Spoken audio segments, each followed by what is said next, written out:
Welcome to the January 24th, 2013 meeting of the City of Lake Forest Plan Commission. I'm Jack Reisenberg, Chairman of the Commission. At this time, I'd like to introduce the other members of the Commission. To my far right, Commissioner Anderson. To his left, Commissioner Culbertson. Next to me, Commissioner Lay. To my far left, Commissioner Cushman. And next to me, Commissioner Ziccarelli. From City staff, Ms. Zerniak is here tonight. Our next item, or the first item on the agenda, is approval of the minutes from the, actually there's 2 minutes from the October 10th, 2012 and December the 12th, 2012 Plan Commission meetings. Let's take this separately. First, let's we'll get approval for the October 10th, 2012 meetings. Are there any corrections or requests for clarification? Hearing none, motion for approval. So moved. Second? Second. All in favor? Aye. Opposed? Passed. Next, the approval of the December the 12th, 2012 Plan Commission minutes from the Plan Commission meeting. Any corrections or clarifications? Motion? So moved. Second? Second. All in favor? Aye. Opposed? Passed.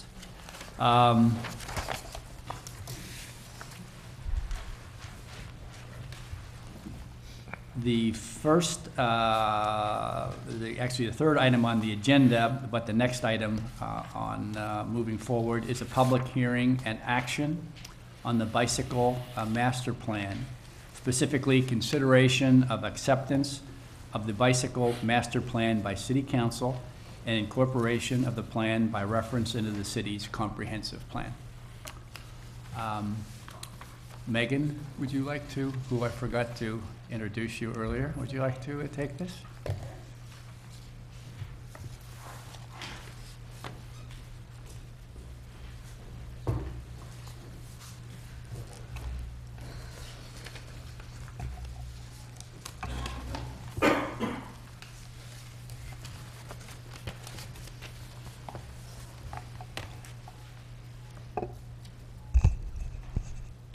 Good evening. My name is Megan Newman. I'm a city planner with the City of Lake Forest. I'm here tonight to represent the Bicycle Master Plan project team, as well as the resident focus group and the individuals who have worked hard to put together the draft plan that's before you this evening. The Bicycle Master Plan is presented to the Plan Commission tonight as part of an update to the transportation section of the city's comprehensive plan, as it relates to pedestrian and bicycle facilities. It also helps to recognize the goal to make Lake Forest a more bike-friendly community.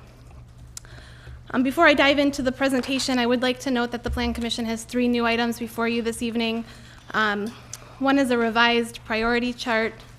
There's also an updated or revised update to the comprehensive plan before you this evening. Both of those documents were updated slightly to provide more clarification in the documents. There's also a letter from Lake Forest Open Lands in support of the Bicycle Master Plan. And I would add that a representative from the Lake Forest Open Lands was also integral in the development of this plan. So in the interest of time, here's a quick overview of the main ideas and concepts included in the Bicycle Master Plan. Looking back at the last couple of times that I've been here to present on the master plan, we discussed several aspects of the public planning process, the public input on destinations and regional connections. We looked at key observations that guided the various components of the plan. We also looked at the existing conditions, the McClory bike path and the Skokie bike path that really form the backbone of the bicycle network that we have today. I'd like you to keep in mind that the Bicycle Master Plan really allows us to think broadly as well as look for bicycle improvements within the city limits from a local perspective, but also look for regional connections. The Bicycle Master Plan is a planning tool. It will help support and guide future implementation projects and really assure that capital improvement projects consider bicycles moving forward. I think the goals and objectives that are outlined in the plan really do a good job of summarizing the main ideas. This idea of generating awareness of bicycling in the community as an effort to encourage people to bike more.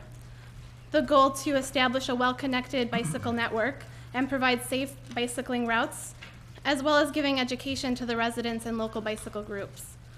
Finally, supporting initiatives and projects, such as bicycle improvements, that promote a healthy lifestyle and establish a sustainable and viable option for transportation. So let's just take a quick look at how the plan works. If you recall, the master plan includes core routes, which are critical to the connectivity of the network, branch connections that facilitate access to key destination and those core routes, as well as opportunity areas, which really look to identify creative areas that could enhance the bicycle network. The bicycle network map that is in your the current draft is very similar to the draft that we saw back in December. So in order to accomplish the goals that are established in the bicycle master plan, the document does provide a toolkit for Lake Forest, and that, just to summarize, includes signage to identify and direct bicyclists, pavement markings to help bikes and cars share the road, pathways along major roads when it's appropriate and safe, as well as maintenance or enhancement of the existing trails. So once we identified the tools, they can be implemented to really help improve the bicycle level of service on routes identified in the master plan. I would like to clarify, we've heard some questions about what does this really mean for the community. And a large part of the implementation process will really be evaluating the character of the route and determining the lowest impact facility that is appropriate to really improve the connection. There are some instances where more dramatic changes are warranted, such as in the Central Business District, potentially with the connection of the McClory bike path from Illinois to Woodland. But for the most part, the tools and recommendations outlined in the master plan really attempt to work within the existing roadways and character of the streets.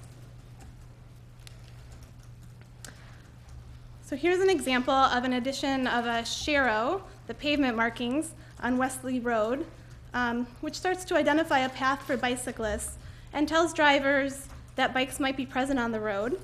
And it also tells a driver, or that as a driver, I might have to pass a cyclist as I would a slower moving vehicle. I think it's really important to point out that this is a bicycle master plan. It does promote bicycling and making improvements to support bicycling in the community. But there are really benefits to both motorists and cyclists that could result from implementation of this plan. Part of implementing the plan really encourages people who are using the roadway to have predictable behavior. Another big part of the plan is education, giving community outreach and teaching people to share the road. Interestingly enough, communities that have implemented things such as sharrows and signage along roadways have actually seen more vehicles obeying the posted speed limit and more cyclists obeying the rules of the road. So overall, the big picture is a safer environment for all people in the roadway. Engineering priorities are also identified in the plan, and they're provided at the end of the bicycle master plan. The update that I mentioned at the beginning of my presentation was in a separate document. The priorities include infrastructure projects such as the path connection I mentioned earlier in the Central Business District, intersection improvements such as bike boxes and pavement markings to really help facilitate movement across intersections for bikes and cars, as well as clarification of signage along key routes, from confusing and discouraging to really informative and clear. As I mentioned, education is really a key component of this master plan. Our intent is to continue to communicate with the cycling community in Lake Forest through signage, through outreach, and really work to make Lake Forest a bike-friendly community. This, of course, is going to require participation from both motorists and cyclists to share the road and obey traffic laws. We have a lot of good resources in our community through the bicycle groups and shops. We have a large interested parties group for the bike plan. We have environmental groups at the high school. There's Croya. There are a lot of good resources and avenues to help distribute the rules of the road and really encourage predictable and safe riding in Lake Forest. Encouragement is also a big part of this plan. There are many ways to support and encourage bicycling. Some go hand in hand with the education outreach that I just mentioned.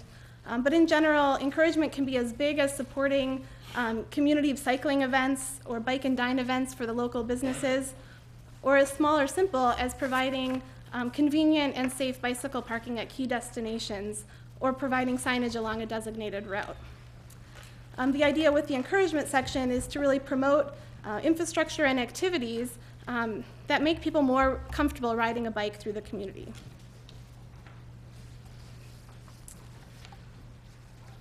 Finally, evaluation. The plan should be evaluated periodically, updated as improvements are made, evaluated for consistency with current trends in the community in general. And this particular master plan is being presented to you this evening as part of an update to the transportation section of the city's comprehensive plan.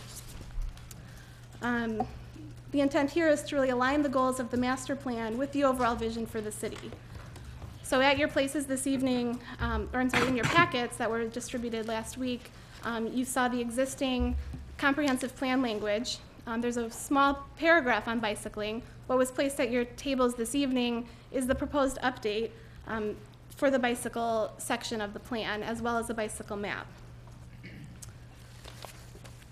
So with that, there are two parts of the motion recommended this evening. The first is to recommend acceptance of the bicycle master plan by the City Council, and the second is to recommend approval of the proposed update to the City Council of the comprehensive plan. So I'd be happy to answer any questions, but that's all I have as far as the presentation. Thank you, Megan. Let's, in terms of the agenda, we'll go from number 5 to questions or requests for clarification from commission to either to Megan or to Kathy. And after we're through with that, let's segue down to commission discussion and comment. So, John, why don't we start? Commissioner Anderson, why don't we start with you? Sure. I have a few Questions first. Yeah, I have a few questions. So sharrows, as I understand them, are designations in the roadway, and so this is a clarifying question, I think. We're not actually expanding the roadway, right? So the examples that are given in the write-up would describe a roadway or a road that is essentially the same width as before, but all it has is additional marking and signage, right? That is correct. You're using the same space, but, okay. Right. There are a wide range of bicycle improvements that could be placed on a roadway. A sharrow is a good tool for a community like Lake Forest, where you might not have a road wide enough to allow for a totally designated bike lane, but it allows for an area of the roadway designated for bicyclists. So it's not a designated lane. If there's no bicyclists. It's a shared lane. It's a shared lane, but if there are no bicyclists there, then as you think about cars passing, they're still allowed to drive Correct. somewhat in that right lane, I'm assuming, okay. Because I've definitely seen situations in other towns in particular where they've actually built additional width and then a separate lane for bicyclists. We're not talking about that. So because that's an important part of what makes up the plan. Right. I think as each individual component is looked at, those could be considered, but for the most part, the bicycle network that's identified in the plan can be achieved without major doing that. infrastructure projects. Then my other question had to do with the McCrory bike path connection, and that is that a significant amount of work to actually, I'm thinking about this more from the, I guess, infrastructure. Is there a significant amount of work related to that, landscaping, paving, and so forth, or is that a modest amount of work in terms of what has to be changed there? That project is identified as a high priority to really improve the safety situation in the downtown Right, train downtown, station. right. The city has actually applied for grant funding to cover the cost of some of that because it is such a large infrastructure change. So I guess the answer to your question is it is a significant change. It's creating an off-road pathway to connect the McClory Okay. path through that section. Okay. So I don't exactly know how to ask this question, but I think one of the issues for the average resident in town is not so much a desire to get out and bicycle, but it's also driving when you, especially on a Saturday morning or a Sunday morning, when we have large numbers of practicing or whatever, they're speed racers, whatever we want to call those more professional bikers that are out there. Does this address that issue at all? Because I actually think that we have some situations where it's not so much. It is actually I guess, as I would say it, it's somebody who is not going to comply with maybe the good intentions of this program. And how do we deal with that? And maybe that's been discussed. I just trying to think about how that fits together with this, because I think the plan is trying to encourage. And I love the idea of trying to get more people to have access to the whole city, as families, as individuals, to bicycle more. The question I guess I have is, what about sort of the violators of, especially on weekends? Sure. I think the biggest part is going to be education. I think our intent is to reach out to the bicycle groups that you're referring to really tell them what the rules of the roads are, that when cars are present, the Secretary of State does encourage single file when cars are present, no more than 2 riders abreast. So there is an education component that cyclists and motorists both have to comply with. Right. And so I guess where I was also going is, it's not intended to move them off the roadway, perhaps on, like for example, on Sheridan Road, going southbound or on the south part of town, move them off the roadway and onto the bike path or the walking path. It's to keep them on the roadway, but to change behaviors. Okay. That is part of the education component, yes. The idea is to really use our existing road network as a tool to move bicyclists around town. That's all.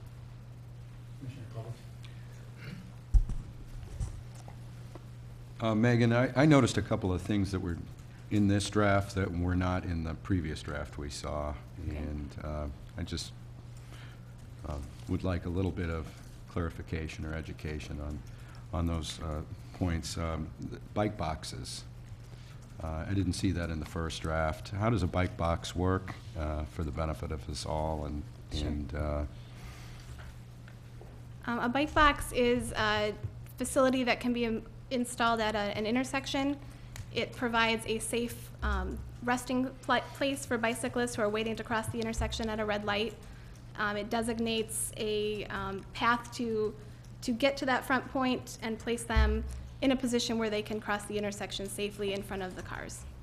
Now, the box itself is placed in front of the traffic, the automobile traffic, is that correct? Typically, that is the safest place for bicyclists. So motorists would stop, I assume it would be color-coded, and motorists would be educated or to stop before that box.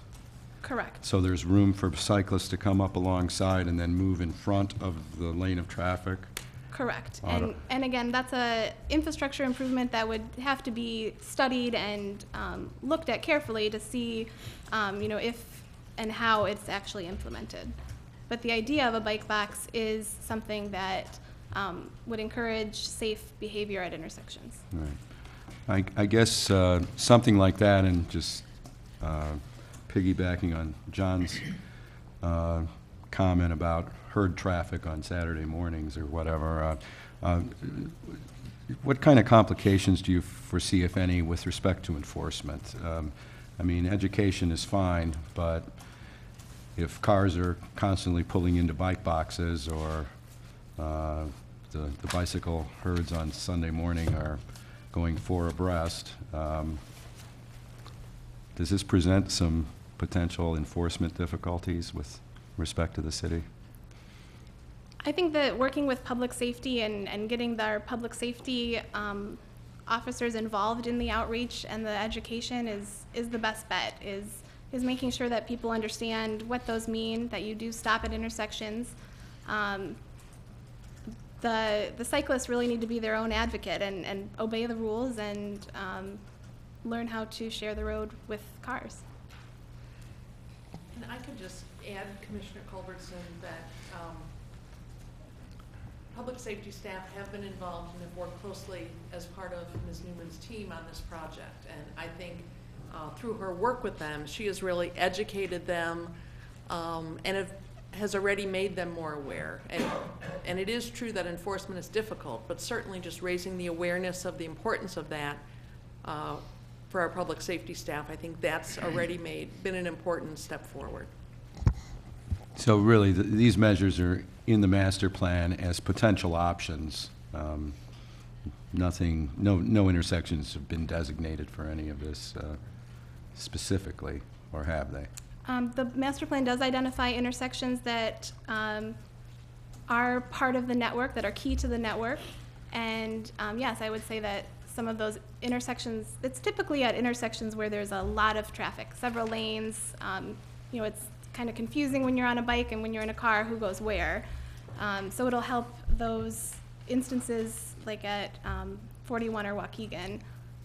So take 41 and Wesley Road, for instance. I think that would be a good candidate for that type of. Right.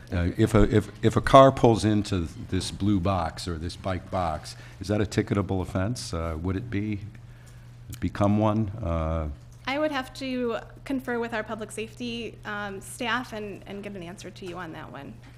But I think generally what communities have found is that once those markings are in place, there aren't as many violations or conflicts with bicycles and cars.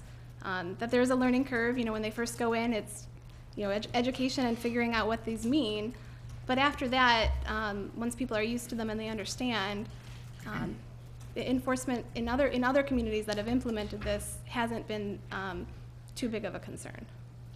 It's good to know. That was a good way to answer the question, actually. Thank you. That's all I have, Mr. Chairman. She's prepping for a long career in politics. Commissioner Lay. I have no questions. Commissioner Cushman. I have no questions. Commissioner Ziccarelli. Thank you. Megan, I know you received some follow-up correspondence from me from the last meeting, and thank you for addressing those items and containing some of them in the new draft. I appreciate that. And they were somewhat along the line of Commissioner Anderson's and Commissioner Culbertson's comments. A few follow-up questions in relation to the new draft. On page 41, we talk about evaluation, an annual evaluation report as to how we're doing. Who will be putting that report together, do you visualize? And has that been determined yet?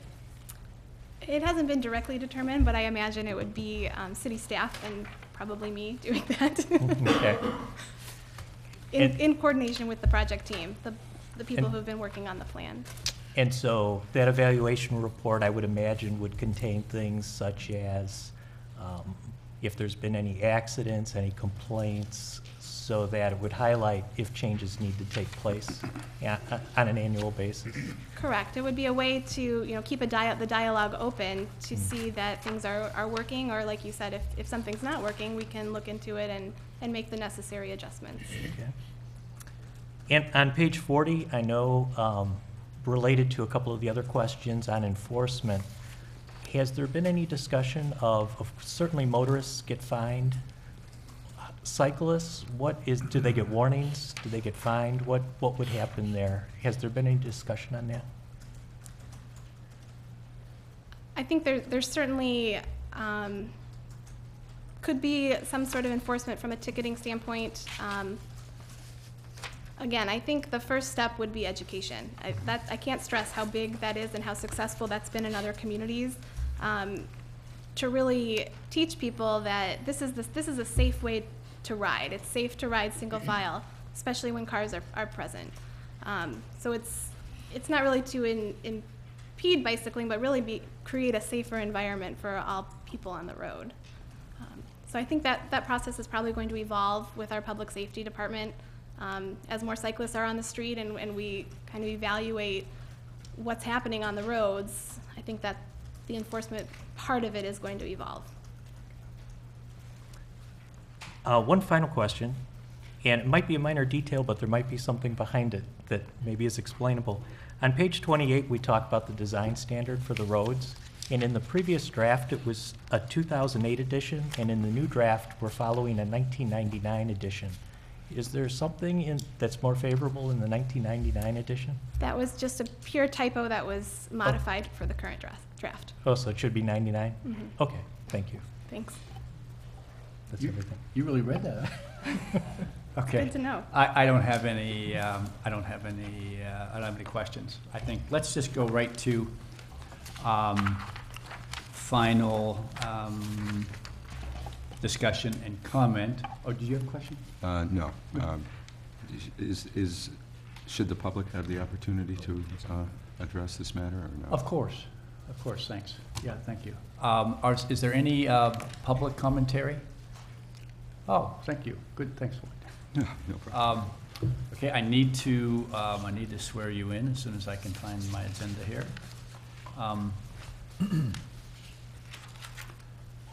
Do you solemnly declare and affirm that the testimony you are about to give is true and correct to the best of your knowledge? I swear. Okay. Would you please go to the podium, state your name and your address, and we'd love to hear your comment. Okay. My name is Dan Sebald. I live at 560 Ivy Court. And is there a time limitation? Yes, please. 3 minutes? 5 minutes. 5 minutes? Yes. Okay, thank you. It's always First, scary when somebody asks me that. I could go on forever. So. Yeah, that's what I was afraid of, yeah.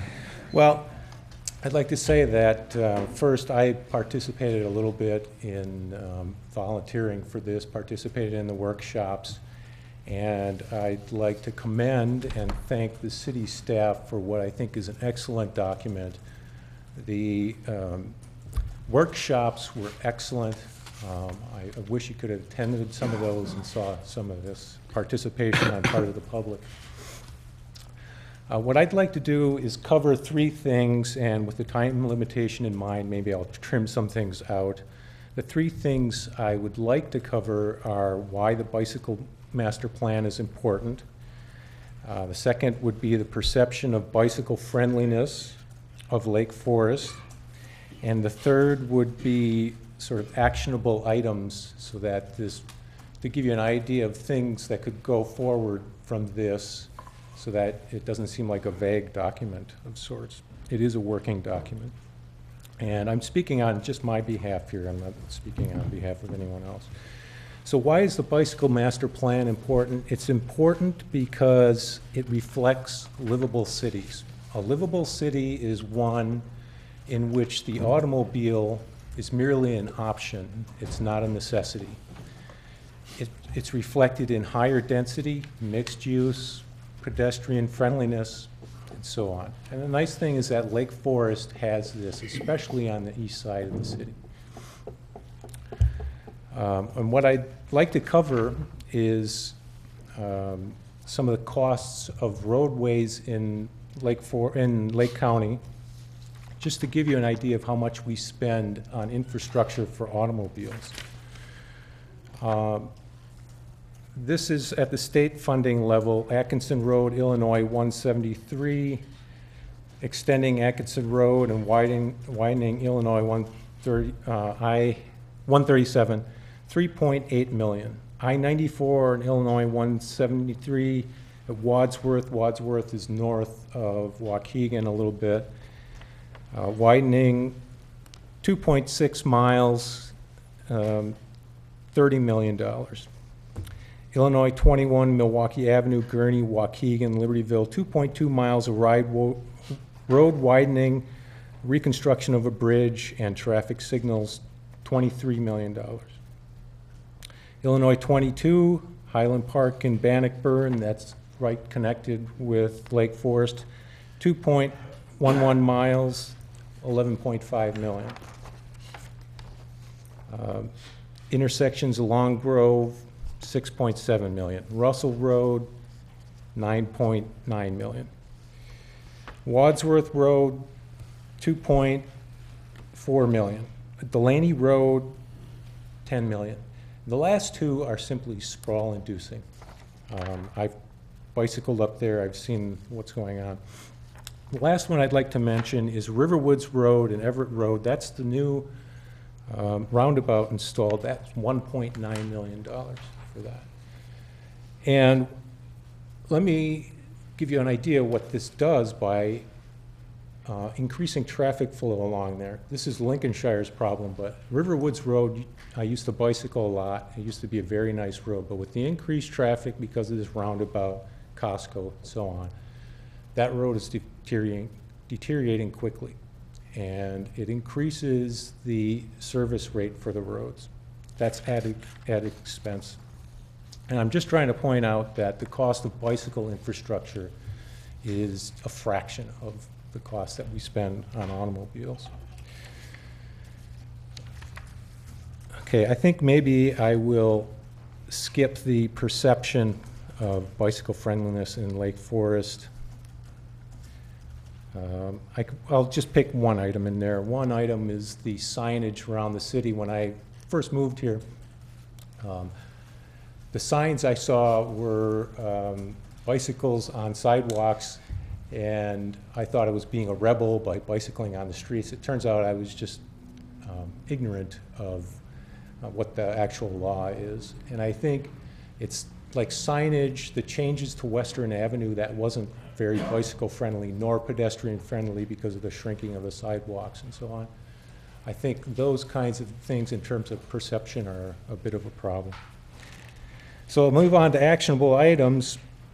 And to address those types of things, I think 3 items for me. Is that 5? Yeah. Okay, I'll just summarize quickly. East Depot would be the first, and the reason is increased safety, but I also think it can be an award-winning sort of oasis for a transportation hub, because along the North Shore, it's one of the nice natural stops for the core of the downtown. The planning of east-west connection, if you work with the county to kind of plan out what the county might envision for an east-west connection, and then along with that, maybe get together with the state and look at the intersection of Illinois 41 and Deer Path. Not only is that a problem for bicycles, but as it is, it's a bit of a problem for motorists trying to get onto 41 and off of 41. There is a lot of congestion there. So if the state were to upgrade that, that might factor into an east-west connection. Thank you. Thank you. Now we'll go to commission discussion and final comment, starting with Commissioner Ziccarelli. Thank you, Jack. I think my only comment, education seems to be the hub of the discussion, I think. A good part of the plan is devoted towards education. And I know from reading the master plan, the website, and some other resources available for education is really going to be good. I also know there's a large contingent of riders that are welcome in our city that are not from our city. And I don't know the education background they will have in coming through the city. So I think an important part of the education is going to be the signage, because they can read, even if they don't know the background of, single file here or, and right now I think some of the signage that's in the city is a little misleading. For example, when the sign says 3 abreast are permitted, it doesn't go on to say the full section of the code that says, but shall not impede traffic. So if I'm a cyclist and I don't have the background education and I read the sign that says three abreast, is not permitted, and I'm saying, okay, well, we're only 2 abreast, I'm thinking, as a cyclist, I'm in good shape because we're only 2 abreast. But in reading the motor vehicle code, it talks about shall not impede traffic, so reducing down to single file when there is traffic. So I think some of the signage needs to be changed, and I think signage is going to be the main component in the education because we have riders coming from other cities as well. So that's the only point I would like to make, Megan. You know, just my comment is the education is great, but we might have to really have it on the road. Commissioner Fishman? I have no comments other than that I would recommend adoption and approval of the plan as submitted. Okay. Commissioner Lay? Yes, and I would support that motion, and only to say, in addition to that, that Megan, you and Kathy and all of the members of the project team did an exceptionally fine job on this plan. Its breadth, its depth, the fact that it was very clearly written, easily understandable, I think will really prove to be a guide for implementation as we go forward. So I'm really pleased that this was done in-house with all city staff plus some Village of Lake Bluff staff and members of the public. I think is a model, and I wish the city well as it moves forward to implement this. Commissioner Culbertson? Hear, hear. Commissioner Anderson? I too am very supportive. I guess I would just add with Commissioner Ziccarelli that there is a question in my mind, not about the plan, but execution, which means, to me, we also have to figure out this whole notion of enforcement. And it's all about what happens on weekends, not so much what happens to our residents, or maybe in terms of their getting out and bicycling. But I do think we need to have not only education, good signage, but then you have to back that up with enforcement. So if that's part of the plan and part of the execution of it, I totally support this. Okay, thank you. Megan, nice job. I don't have a lot to say other than this is in fact a master plan. There's it's essentially going to be a living document as we move forward. So it needs ongoing time and attention. As we see issues, we address them, and then we continue to move forward and make this a better plan, and then a better plan, and then a better plan, and then a better plan. So with that, I would like to entertain a motion for a recommendation of acceptance of the bicycle master plan and incorporation of the plan, recommendation of the plan to City Council and incorporation of the plan by reference into the city's comprehensive plan. Should that be 2 motions or 1 motion? I One believe motion it- is adequate? I believe it should be 1 motion. Okay. Mr. Chairman, I move we recommend to City Council acceptance of the bicycle master plan and incorporation of that plan by reference into the city's comprehensive plan. I move this as presented. Is there a second? Second. All in favor? Aye. Opposed? The motion passes. Congratulations, Megan. I missed who seconded that. It was so quick. Pardon me? Who seconded that? I did, I believe. I think. The next item before the commission this evening is a continued consideration of a request for a special use permit to authorize 2 restaurants within 150 feet of a residential zoning district in 2 tenant spaces at 950 Northwestern Avenue. Do members of the commission have any ex parte contacts or conflicts of interest on this matter? No. Also at this time, thinking that we're going to have public commentary, I'd like to swear in anybody who thinks they might want to speak on the issue, either in support or in opposition. So if you would stand and raise your hand.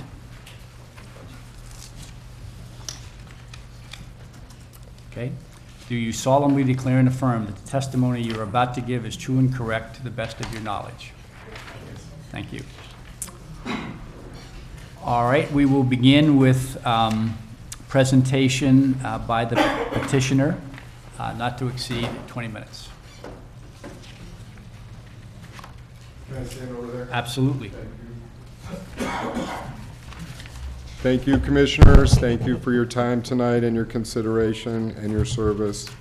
Since the last meeting, And you are? I'm Tony Fox, the owner of the shopping center at 950 Western Avenue. Great, thank you. Since the last meeting, we went right back to the office and took very seriously what we heard the neighbors saying and the commission saying about the operations of the center there.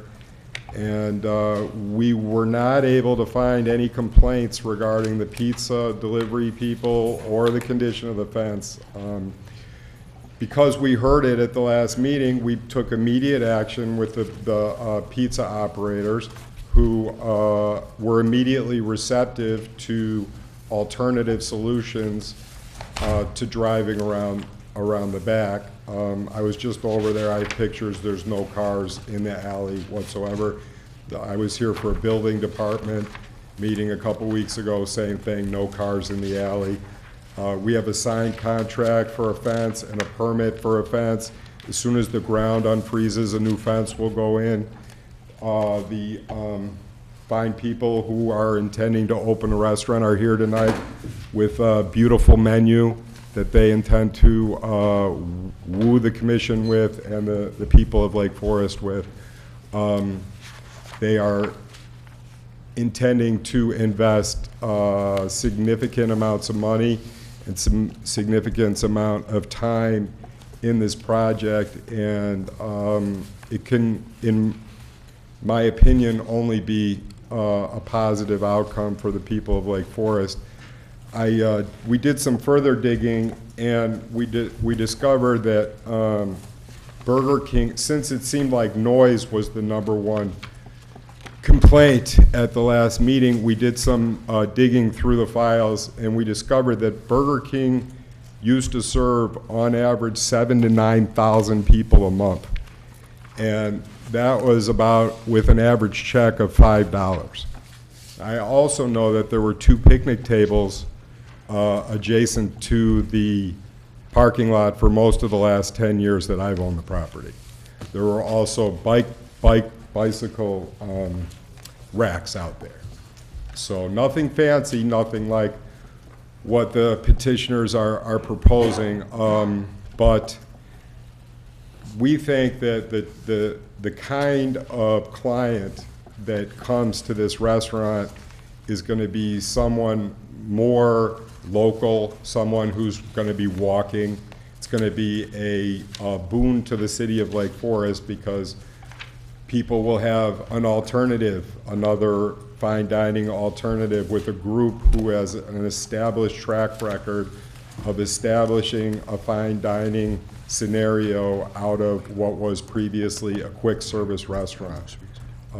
When Burger King went out of business, I was out of town, but I have to admit I was very excited. I think it was the best thing that ever happened to that shopping center, the best thing that could have ever happened to the neighborhood. This new restaurant that's going to go in there is going to have a fraction of the traffic. The majority of the traffic is going to be foot traffic. They're going to be replacing $5 average checks with $30 average checks. They're going to be providing a significantly enhanced facade and streetscape, and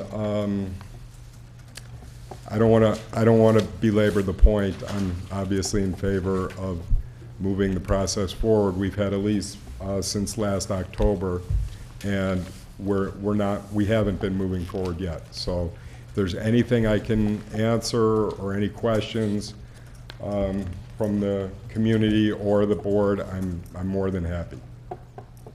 Thank you. There'll be plenty of time for that. Were you gentlemen going to fill in the remainder of the time? Okay.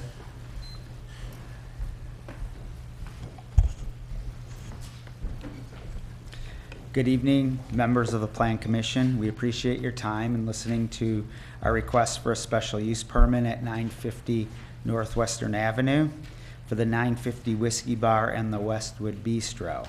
I am Jeff Schnall, and I am presenting our plans on behalf of the Lake Forest Restaurant Group and Ted Bufus.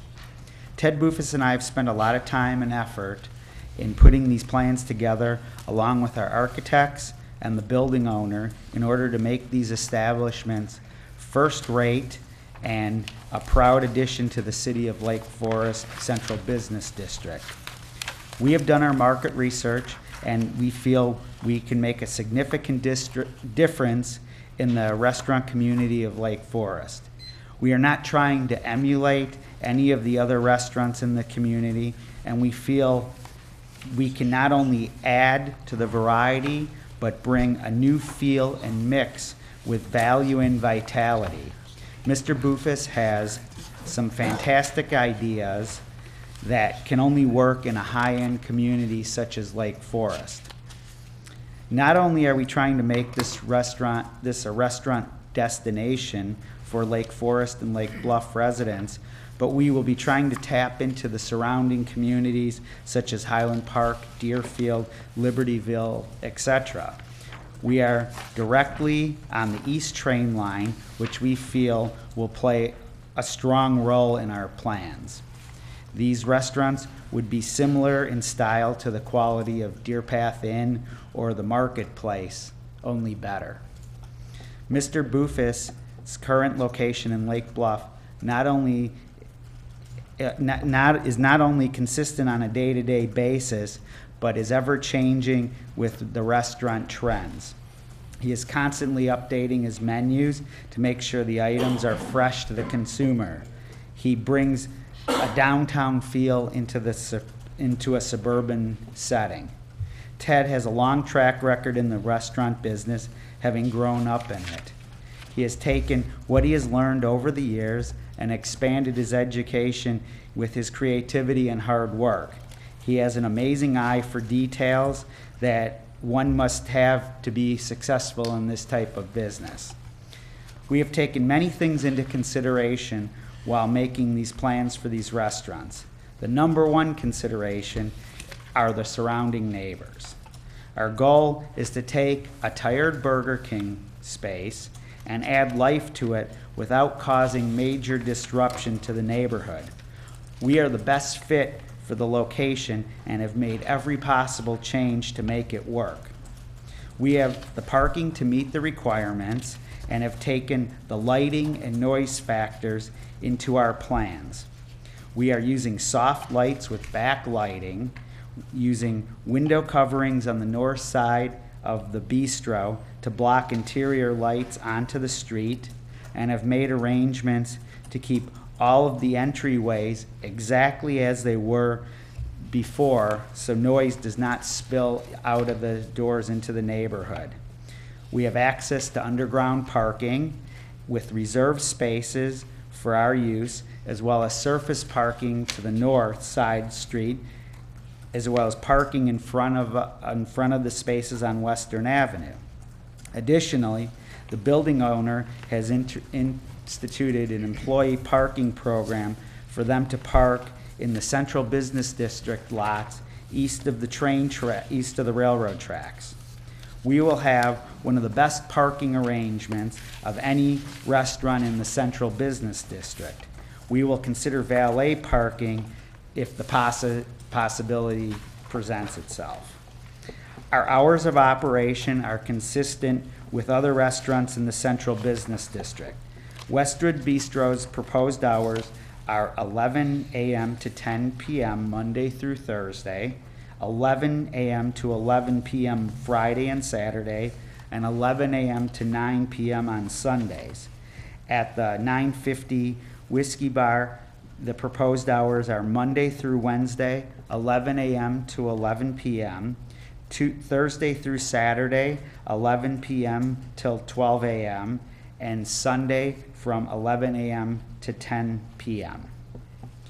We are working with the Building Review Board and our landscape architect to make some changes to the proposed outside patio space. We are working on ways to use landscaping and wall heights to make it more visually appealing to the neighbors. The delivery hours will be much better with us than they were in years past. We don't have any early or late deliveries to meet our hours of operation. It is a lunch and dinner business only and does not have an early morning breakfast clientele. We have been very instrumental in making changes to the shopping center already, and we haven't even opened for business. I think the surrounding residents will agree that the other tenants have been much more respectful to the neighbors to the west of the property than they were in the past. Additionally, a fence permit to replace the north fence has been approved, and a contract has been signed with the fence company, and they will begin work as soon as the weather permits. As well, they are repairing the fence to the west side of the property, right behind the former Burger King space. Both Ted and I are surrounding residents of Lake Forest. My kids have either graduated or are currently attending Lake Forest High School, and Ted's kids will eventually attend Lake Forest High School in the future. Both of our restaurants, the 950 Whiskey Bar and the Westwood Bistro, have full kitchens which will operate as a restaurant with a bar. We have brought a sample menu of the 950 Whiskey Bar for your review, which we'll pass out.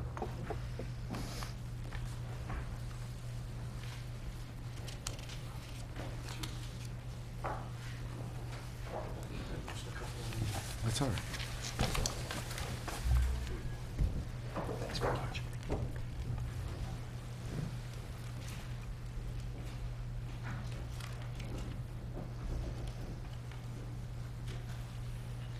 We feel that we are acting on a big trend in the restaurant business, but doing in a way that is consistent with Lake Forest standards.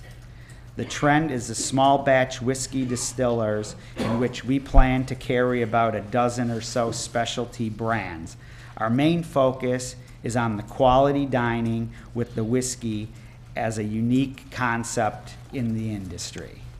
At this point, I'd like to introduce our architect, Rich Gordon from Interwork Architects, to show our updated plans for our restaurants. These are very detailed and show our commitment to making these establishments something that Lake Forest residents and us will be proud of. Thank you for listening and giving me the time to present our proposal, and we will answer any questions after Mr. Gordon is done with his presentation. Thank you.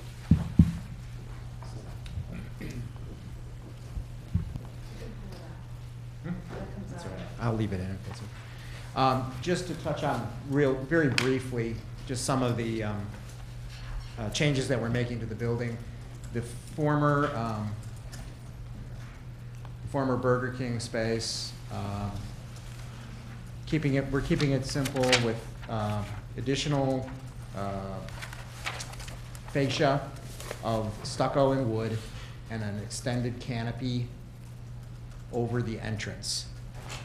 And then we have proposed a screen wall for the patio area that's a mixture of brick to match the existing building and wrought iron. And we're working with the BRB on some of their concerns about the heights of the wall and the heights of the railing and the landscaping proposed in front of it. So we are going to be working with staff and with the BRB on continuing on that theme. As far as the 950 Whiskey Bar, what we are going to be doing there is, again, just minor modifications to the facade with new awnings, or canopies, not awnings, canopies, they're steel canopies. Over the windows, we're replacing the windows with operable windows that will completely open up the opening. So each of these two openings here will completely open up so that in the summertime, the diners on the inside will get the feel that they're dining outside. And we're creating a fake faux balcony railing on the front to give a little bit of visual interest and to keep them from spilling out onto the sidewalk. That's really the extent of the architectural changes that we're proposing. Very quickly also just bring up the patio area, landscaping along the parking lot, additional landscaping within the current planting beds. We'll be working with the village forester on preserving what trees we can. A brick patio area to match the brick pavers that are currently in front of in the walkway in front of the restaurant. That is it. Okay. Thank you.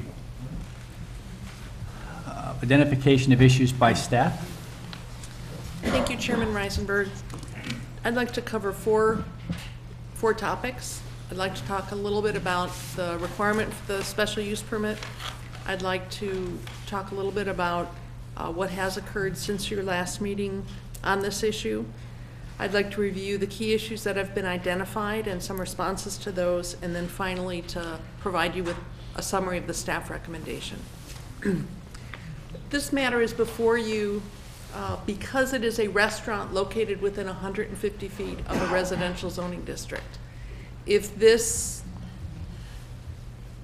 two proposed restaurants were just a bit further from the residential zoning district, 160 feet, they would not require a special use permit. For instance, all of the restaurants in the central business district, except for the grill, were approved and established without a special use permit process. The grill, because of its location near residential, did require a special use permit. What the special use permit does, it recognizes that restaurants are permitted in the B2 zoning district, the district within which this property is located. The special use permit allows additional conditions over and above those already in the code to be established as part of the approval process. What you have as a recommendation in the staff report is a set of 13 conditions, 5 of those that apply to this overall site. Because these two restaurants are proposed within an existing development, it is reasonable to look at those conditions, some of those as applying to the larger site. So what this process does is actually allow the city an opportunity to look at this development and essentially to raise the bar with respect to what has occurred here in the past. So again, just to be clear, if these restaurants were proposed just a little bit further away from that line of the zoning district, staff would be required to review the performance standards for restaurants in the code, but this would not have come before the Plan Commission and would only come before the City Council based on the request for liquor licenses. And that is consistent with all the other restaurants in the community. Since the last meeting, I just wanted to review, I think most of the activities that have occurred since the last meeting have been mentioned.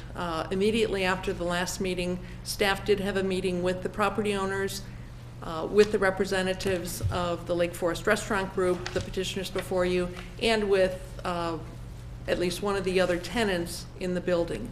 And immediate improvements were made, I think most importantly, to the delivery process that was being used, the delivery staging area. The west alley immediately adjacent to the residential properties was being used as a staging area for the pizza delivery function, and 6 to 8 cars were staged there from lunchtime through dinner time and into the evening.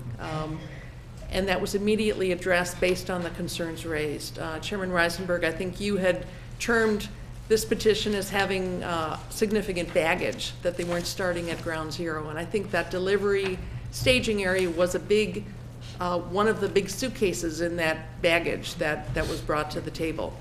You did hear that a fence permit was applied for, the city reviewed that, the city arborist was out there, inspected the existing condition of the landscaping and the proposed fence. That permit was approved, and it has been picked up, paid for, and issued, and we will continue to work with the property owners, Mr. Fox and his team, to get that fence up when the weather permits, and then this spring to work with them on replacing the landscaping, and also as brought to our attention by neighbors, to making sure that the landscaping is trimmed to not obstruct the sidewalk, and that appropriate landscaping is put in there so that we don't, on a continuing basis, see that landscaping overgrow the sidewalk.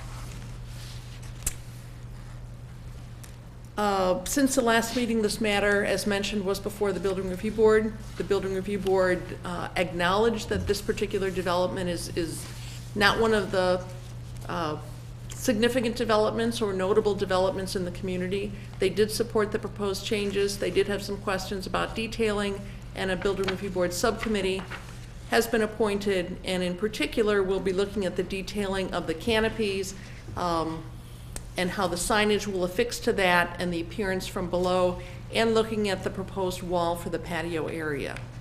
But they gave every indication that they are supportive of this project, so that work is proceeding. Key issues. Based on testimony, based on the additional written correspondence you've received since the last meeting, there appear to be two high-level issues. One is the concern about the bar, concern about issuing liquor licenses, and first I want to clarify that whether or not liquor licenses are granted for these businesses is not the purview of the Plan Commission. Your charge is really to look at the request for 2 restaurants located within 150 feet of the residential zoning district and whether appropriate conditions are put in place. The request for liquor licenses will be considered by the City Council in the context of your recommendations for a special use permit. Liquor licenses have been issued for restaurants throughout the community, and many of those restaurants are also fairly close to residential neighborhoods. Chief's Pub, and although Egg Harbor doesn't have a liquor license, it is an active restaurant. The back ends of those restaurants are immediately adjacent to residential. The configuration of the city's business district is such that the business district is elongated and essentially is bordered by residential on 2 sides the full length of the district.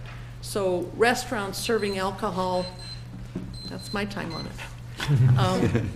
We'll give you an extra 2 or 3 minutes, but don't exceed it, for goodness are sake. not uncommon throughout the business district. I think perhaps one of the mistakes that the petitioners made was simply the name of the whiskey bar. The naming this a whiskey bar perhaps has raised some concerns because it may be a foreign concept to some people.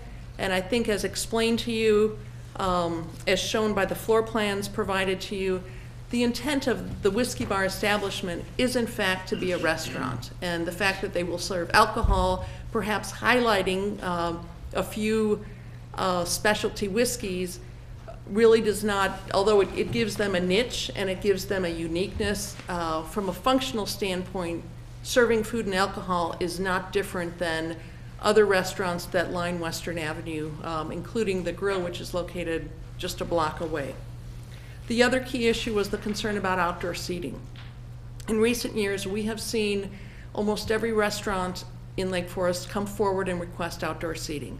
Lovell's most recently put outdoor seating in, Francesca's has outdoor seating, the Market House has outdoor seating, the Grill has outdoor seating, and the new Mexican restaurant, Authentico, also has outdoor seating.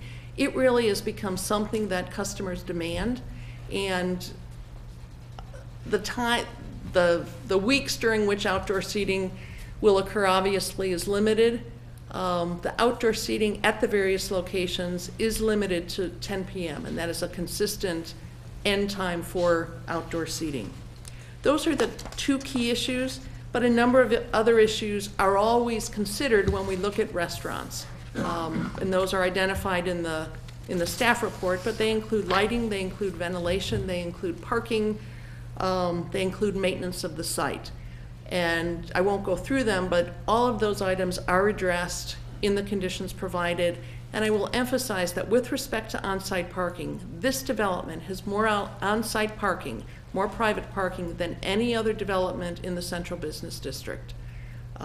So with respect to the concern about parking, not only is there the parking on the site, street parking is immediately available, and this development is closer to the remote employee parking than any other development in the Central Business District.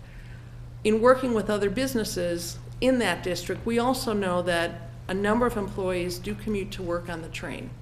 So that's another factor to consider. Again, I'll mention 13 conditions are recommended in the staff report. 5 of those go to the overall site. The remaining conditions go to the specific development. I'd be happy to answer questions about those, but won't belabor those at this point. Finally, the staff recommendation is in support of this project. We have looked at it very carefully. We do understand that neighbors are concerned. We heard the same kind of concerns when the grill was proposed. And after the grill was established, there was a period of time during which we received a number of calls from property owners, from nearby residents, and we worked hard to address those concerns, to speak with the restaurant owners, to work with police as we needed to. And what the special use permit does is put specific conditions in place that gives the city a whole lot of latitude, a whole lot of leverage to make sure that the requirements and the expectations established through this process are met as we go forward, and staff does follow up. The city council, through a special use permit, retains the ability to revoke a special use permit if in fact those conditions are violated. So that's very different than other restaurants that are in place throughout the community without a special use permit. And finally, I would just note that in numerous surveys of residents, through the work of various task forces that have been appointed to support, to review the Central Business District, and as part of a recent strategic planning exercise, we continue to hear that the vitality of the Central Business District is something that the community wants to see the city support. Certainly to do it in the right way, to do it with the right conditions and regulations, but to look at this as an opportunity to enhance that commercial district, which was established decades ago, and to do it in a way that really is respectful of the neighborhood. We believe that the conditions as presented to you do present a good way of moving forward with this petition, and if you choose to take action tonight, your action would be a recommendation to the City Council, either in support of or in opposition to the requested special use permit. Thank you. Okay, thank you, Kathy. Questions or requests for clarification from commission to petitioner or staff? We'll start with Commissioner Anderson. A couple questions, and I think it's for the building owner. How many spaces of parking are actually beneath the property? Should I step off? Or whatever. 66 subgrade, There are 66, and they are accessible to anybody? yes, Okay. off So of not Western limited Avenue. Okay. So that's in addition to the 23 that are on? Yes, sir. So it's a total of about 90? Yes. Okay. The other question I had was,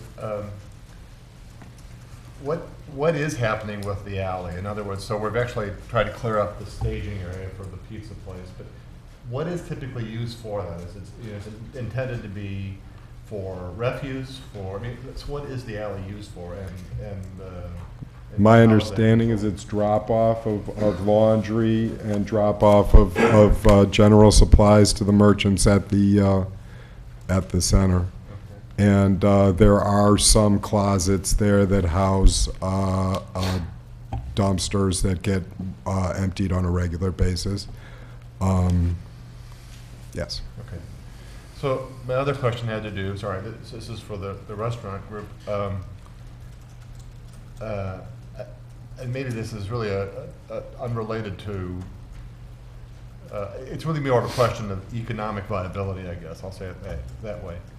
Why 2 restaurants as opposed to starting with 1 and then going to 2? I mean, I'm just kind of curious, have you done the economic testing or viability of this? Both clearly have a different venue or have a different, maybe a different clientele, or maybe they're one and the same. But what was the thinking about doing both?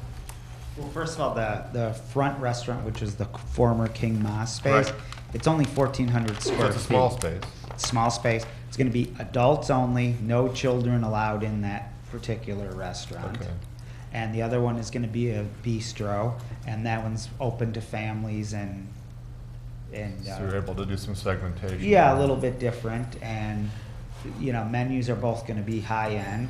Okay. But it's just going to be a place where people can go, and it's front spot on Western Avenue versus the current former Burger King space. And you think that that's going to be viable to have both spaces? Yes, Okay. it'll actually attract more business to Okay. that end. All right, just wanted to test that. I have one last question for you, and I forgot about this. The space behind what was once the King Ma restaurant, what is back behind there? In other words, that's a barber shop? Okay. There's a barber shop Okay, that's immediately what's behind there. So these are not contiguous spaces, right? And they're actually kind of somewhat apart. Yeah, that's it. Okay. Commissioner Culbertson. Thank you, Mr. Chairman. For the petitioner, as I understand it from the staff report, you're proposing deliveries be made 7 a.m., between the hours of 7 a.m. and 6 p.m.? Yes. Is that correct? That's correct. Okay, is that daily? 7 days a week? Not 7 days. 7 days a week. What days?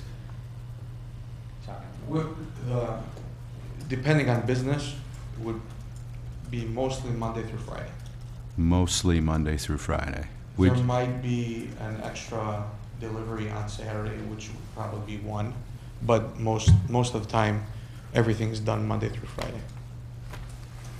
Would you be amenable to a restriction on maybe Saturday or Sunday in particular, to limiting a number? Sunday, there won't be any deliveries. There'll be no deliveries No on deliveries. Sunday. In the presentation you gave before our last meeting, you actually indicated that there'd be no more than 2 deliveries per day. You said 2 to 3 we were stating. 2 to 3 deliveries. Are you anticipating any more than 3 per day? No. Again, would you be agreeable to a restriction to that effect? No more than 3. No more than 3. Okay. Again, sticking on the alley, question of staff is, as I read this, refresh me, it's one-way traffic. Is through traffic allowed there, or is it only for the purpose of delivery? It is not currently one-way traffic. What is being proposed It's being proposed, I understand that. would be one-way entering from Woodland, exiting onto Western. Right. The alley isn't gated. I have frequently driven through it just to see what was going on. So it is open. It is used by public safety on a regular basis to just go through in the evening, sometimes even after closing hours. So it is not restricted. Keep in mind that the alley is used by other tenants in the building for deliveries and for trash pickup. So it is not just for the proposed use, and the developer or the property owner himself, they've already established the 7 a.m. to 6 p.m. limitation without any city requirement. Right. So it'd be one-way traffic, Woodland to Western, but it would be, if I wanted to drive through there, I could drive through there. Yes. Right, okay. Again, on the alley, I remember a neighbor's comment from the last meeting, which alluded to employee breaks in the alley and, some nuisance noise, as well as litter. I've been back there, a hell of a lot of cigarettes on the ground there. But in any event, do you have a plan for policing that kind of potential nuisance for the neighbors? Well, I think we're gonna have a non-smoking policy, and that's gonna be our rule. Mhm. And I don't think that employees should be loitering in the back of the alley. It's actually been all but eliminated since the last meeting. If you drive back there now, there's almost 0 people in the alley. And secondly, Illinois law requires that you have to be a certain distance from the building for smoking, which is illegal on the basis for smoking back there anyway. Mhm. Okay, thank you. Addressing the issue of parking or potential parking on Woodland by customers and/or employees. As I understand it, you are agreeing to kind of police the area on a regular basis to ensure that that's not happening. I guess I would ask staff, I know there are some communities who have introduced permit parking on residential streets. Has that been considered in this instance? I did meet with public safety staff, both police and fire, since the last meeting to talk specifically about that. They noted that several of the streets in the immediate area, several of the residential streets are already signed no parking, or are narrow enough that one side of the street is already signed no parking. Many of those homes in that area have narrow lots, some have shared driveways, so we talked about whether the streets should be made completely no parking, but it seems that residents regularly use those streets. We certainly talked about the potential to offer neighborhood parking permits, and that's certainly a fallback. If the restaurants went in and if there was a problem, that's a direction we could go. Would that have to be part of our special use permit? No, it would actually need to be put in place through an ordinance adopted by the city council that regulates parking. And then would not have to come back to plan or city council for approval as part of this, or as an amendment to the special use permit? No, because that wouldn't affect this site, it would be affecting the residential streets. But from the police perspective, I think they were cautious, not wanting to rush into more restrictions or limitations on the residents, because if you have stickers that allow residents to park on residential streets, what about if they have a friend come over, or what about if they have a landscaper? So I think police they're certainly very committed to working with us if this business moves forward, as they did with the grill, to monitor the streets. We worked very closely during those early years, much like the bike path, to educate and really put restrictions in place. I can certainly understand why we might not want to require it until we have an experience, but the option is available. Yes. Okay. Regarding the outdoor patio, did I read that, again, a question for staff, in your staff report you indicated that there's the possibility that that the liquor license might require more restrictive hours with respect to the serving of alcohol outside? Yes. There are different classes of liquor licenses, and a separate liquor license is required for outdoor patios. And as we've seen other businesses, liquor licenses normally are issued with a cutoff date of midnight. Liquor licenses for outdoor patios, existing outdoor patios, are cut off at 10 p.m. Okay.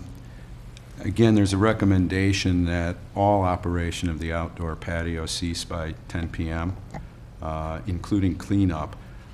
So how would that, what would your policy be towards a last seating or moving customers off the patio at the appointed hour? I think the last seating would be at 9 o'clock.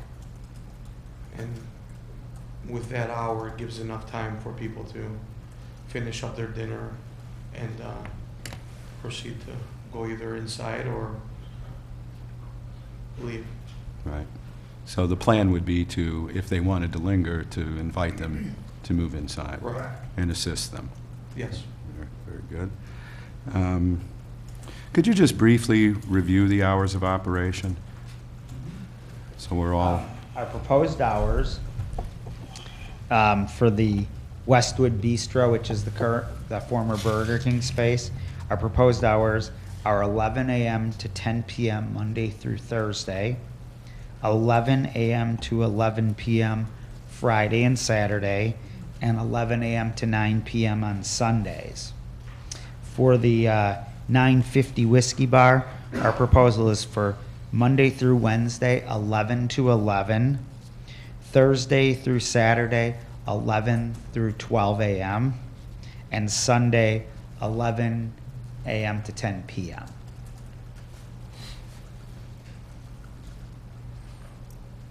And that's not including the patio, which we have no problem proposing a 10 p.m. cutoff on. Would that be every night? Yes. And what would the proposed opening on the patio be? Same.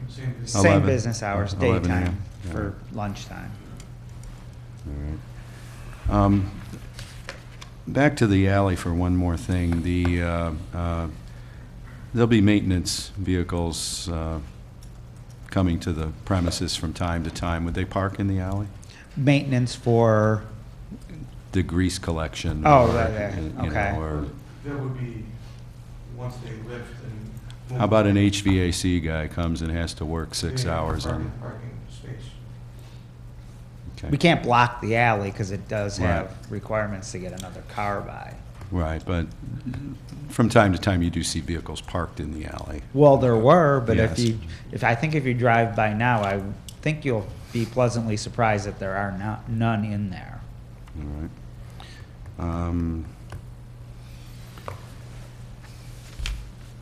I can't recall from our last presentation, is there a fireplace proposed for outdoors? No. Okay. And then finally, of staff,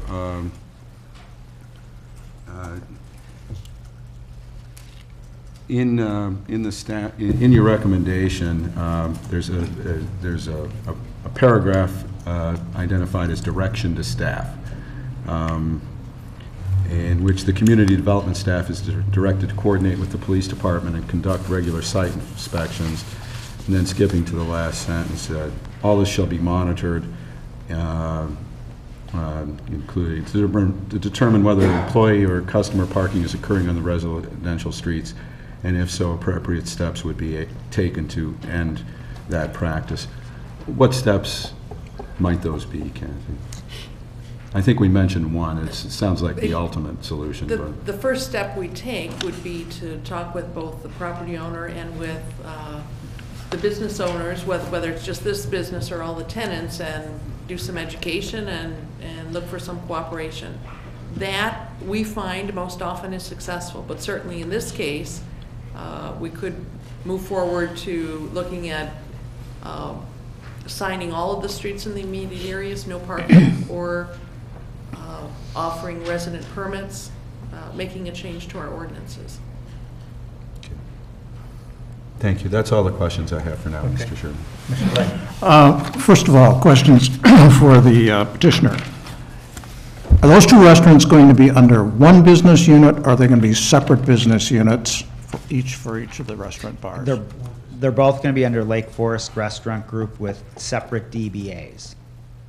So Okay. DBA All right. 950 Whiskey Bar All and right. Westwood Bistro. Whiskey Bar.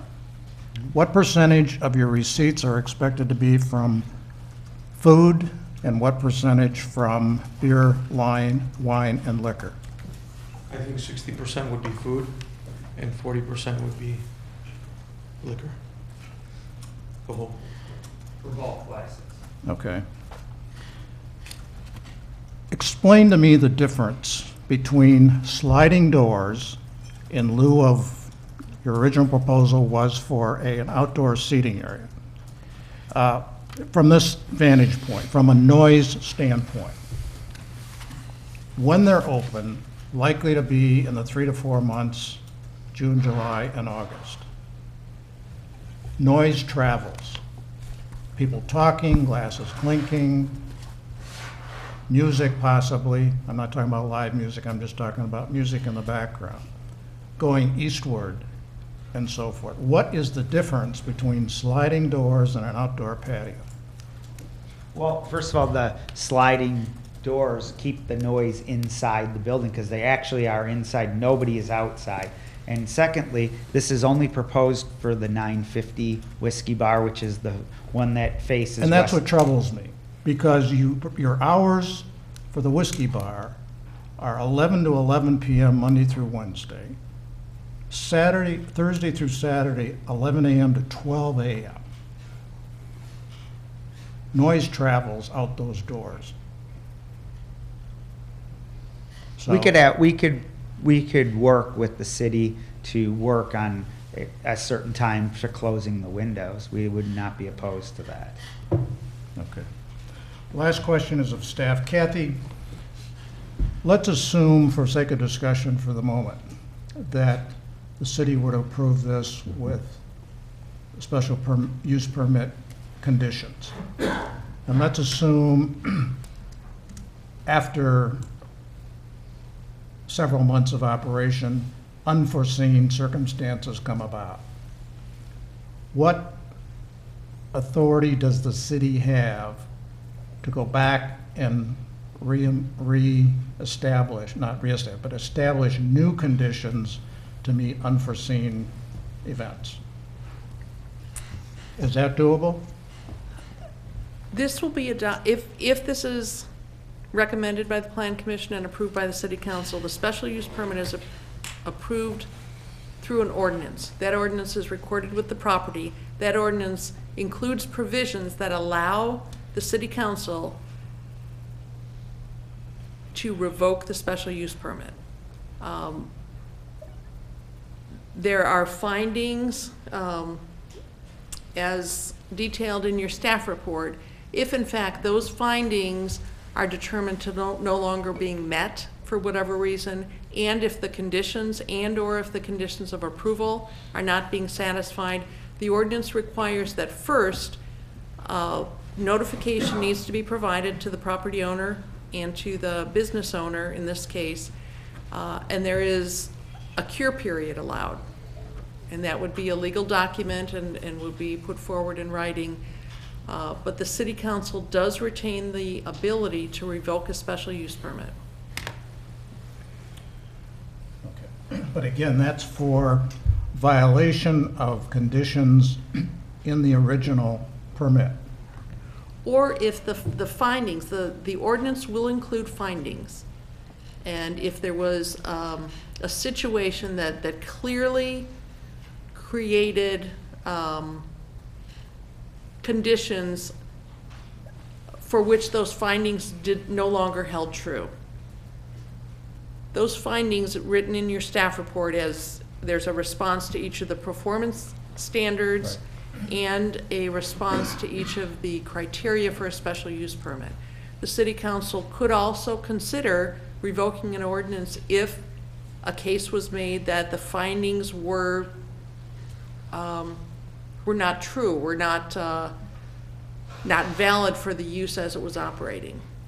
With the special use permit, the city retains the control. Certainly, the special use permit couldn't be revoked haphazardly, or, but there would be a process. And in the past, when there have been unsuccessful efforts to address issues that have come up, a special use permit a complaint has been brought back before the Plan Commission. The Plan Commission would hold a public hearing, review the matter, and make a recommendation to the City Council. Thank you. So there is that opportunity. Thank you. Michael, you too? Commissioner Cushman. Just a follow-up to Commissioner Lay's comments. So how long can that cat and mouse game continue? You know, there's notification, there's a cure period, they fix the problem, shows up again the following week. How long can that game get played? I can't tell you exactly what the ordinance says, but there's a specified time, and we would work with the city attorney to, depending on the ordinance, it might be 30 days, it might be 60 days. I know with the hospital master plan, we had some discussion with the hospital about what that cure period should be, and I don't remember what we came up with, but it would be specifically called out in the ordinance. It would not be something that we make up as we go along. And then to the petitioners, there is a recommendation by staff that and I know that the police and various agencies are prepared to police the parking in the residential community neighboring the site. However, what is your internal policy? If you were open tomorrow morning, how would you're actually entrusted with the initial policing effort, so how would that occur from your perspective? Well, first of all, signage in the restaurant when they first walk in stating that please do not park on residential streets, because really there's no need for them to, because there's plenty of parking in this particular location.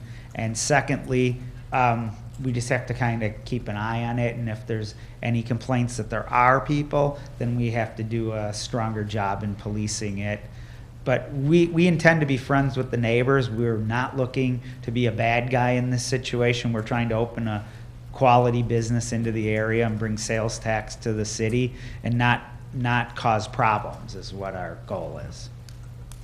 Fair enough. I have no further questions. Commissioner Ziccarelli. Thank you. I'm nervous about a few things that translate into questions for the petitioner. One is, and we talked about this at the last meeting, is the potential mechanical noise that the rooftop unit's going to generate.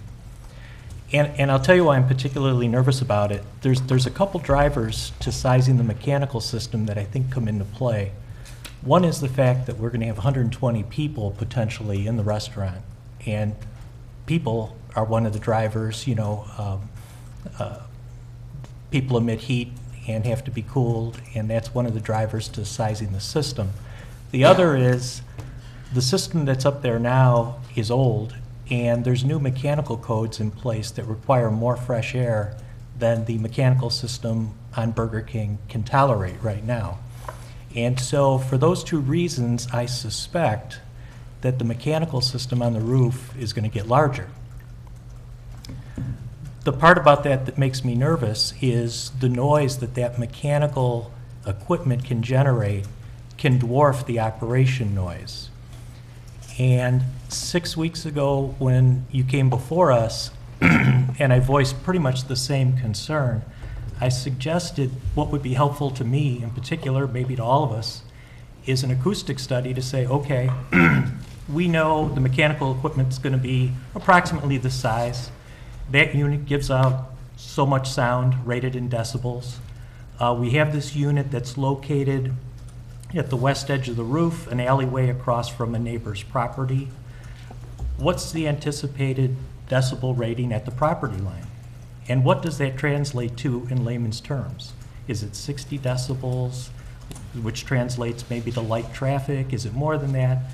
And so my question is, has that study been prepared, or how do you plan to quantify so we can make a decision at this level or the next level as to what to expect from the mechanical noise?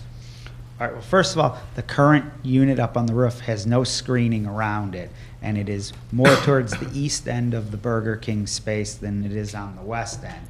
And secondly, the new mechanical equipment that is made, I happen to own quite a few properties where we have large systems up on the roofs, and they're significantly more quiet than they were in years past. And this being 1980s vintage on the current HVAC unit, I think anything new that we put up there will be a substantial improvement. Plus, we will have screening around it, which will eliminate some of the noise.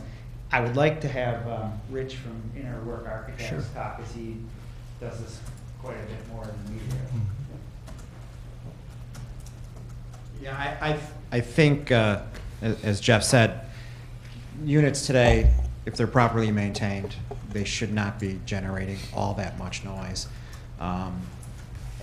We will look at, honestly, we have not yet sized any of the units, so I don't know how big they're going to be, but you know, I think between the screening and the fact that these are going to be new units, I really don't anticipate that there's going to be that much noise. There's certainly not going to be any noisier than what was there before, possibly even quieter. So. Okay, I don't want to venture into the comment section yet. I'll save that for later. But there is no acoustical study available right now. No, there is is the not. answer to the question. No, there's okay. not. And the same for photometrics for the lighting. We don't know what the foot candle quantity is at the property line? We did not get to that extent yet. I mean, we are still going through. There is no exterior lighting, The- other than the sign. The patio, will people be eating outside under artificial light? Well, there are gonna be sconces into the wall facing interior, but they're gonna be completely blocked from the street, so it won't create any additional lighting issues. And we have backlighting on the sign, which is very soft and not gonna pose any problems, any additional lighting problems. So the site lighting will not change? The site lighting is exactly the same, except for the fact that the property owner is proposing to put new, much more energy efficient lighting into the property, which has not been done, but at this point, we're gonna go on the fact that we're keeping it exactly the same. And maybe one more concern, and Jeff, you and Rich just touched on it. The roof screen itself, and just 30 seconds of a granular conversation that will then go back out to the major conversation. The roof screen will imply snow dead loads by code that will probably require roof reinforcing.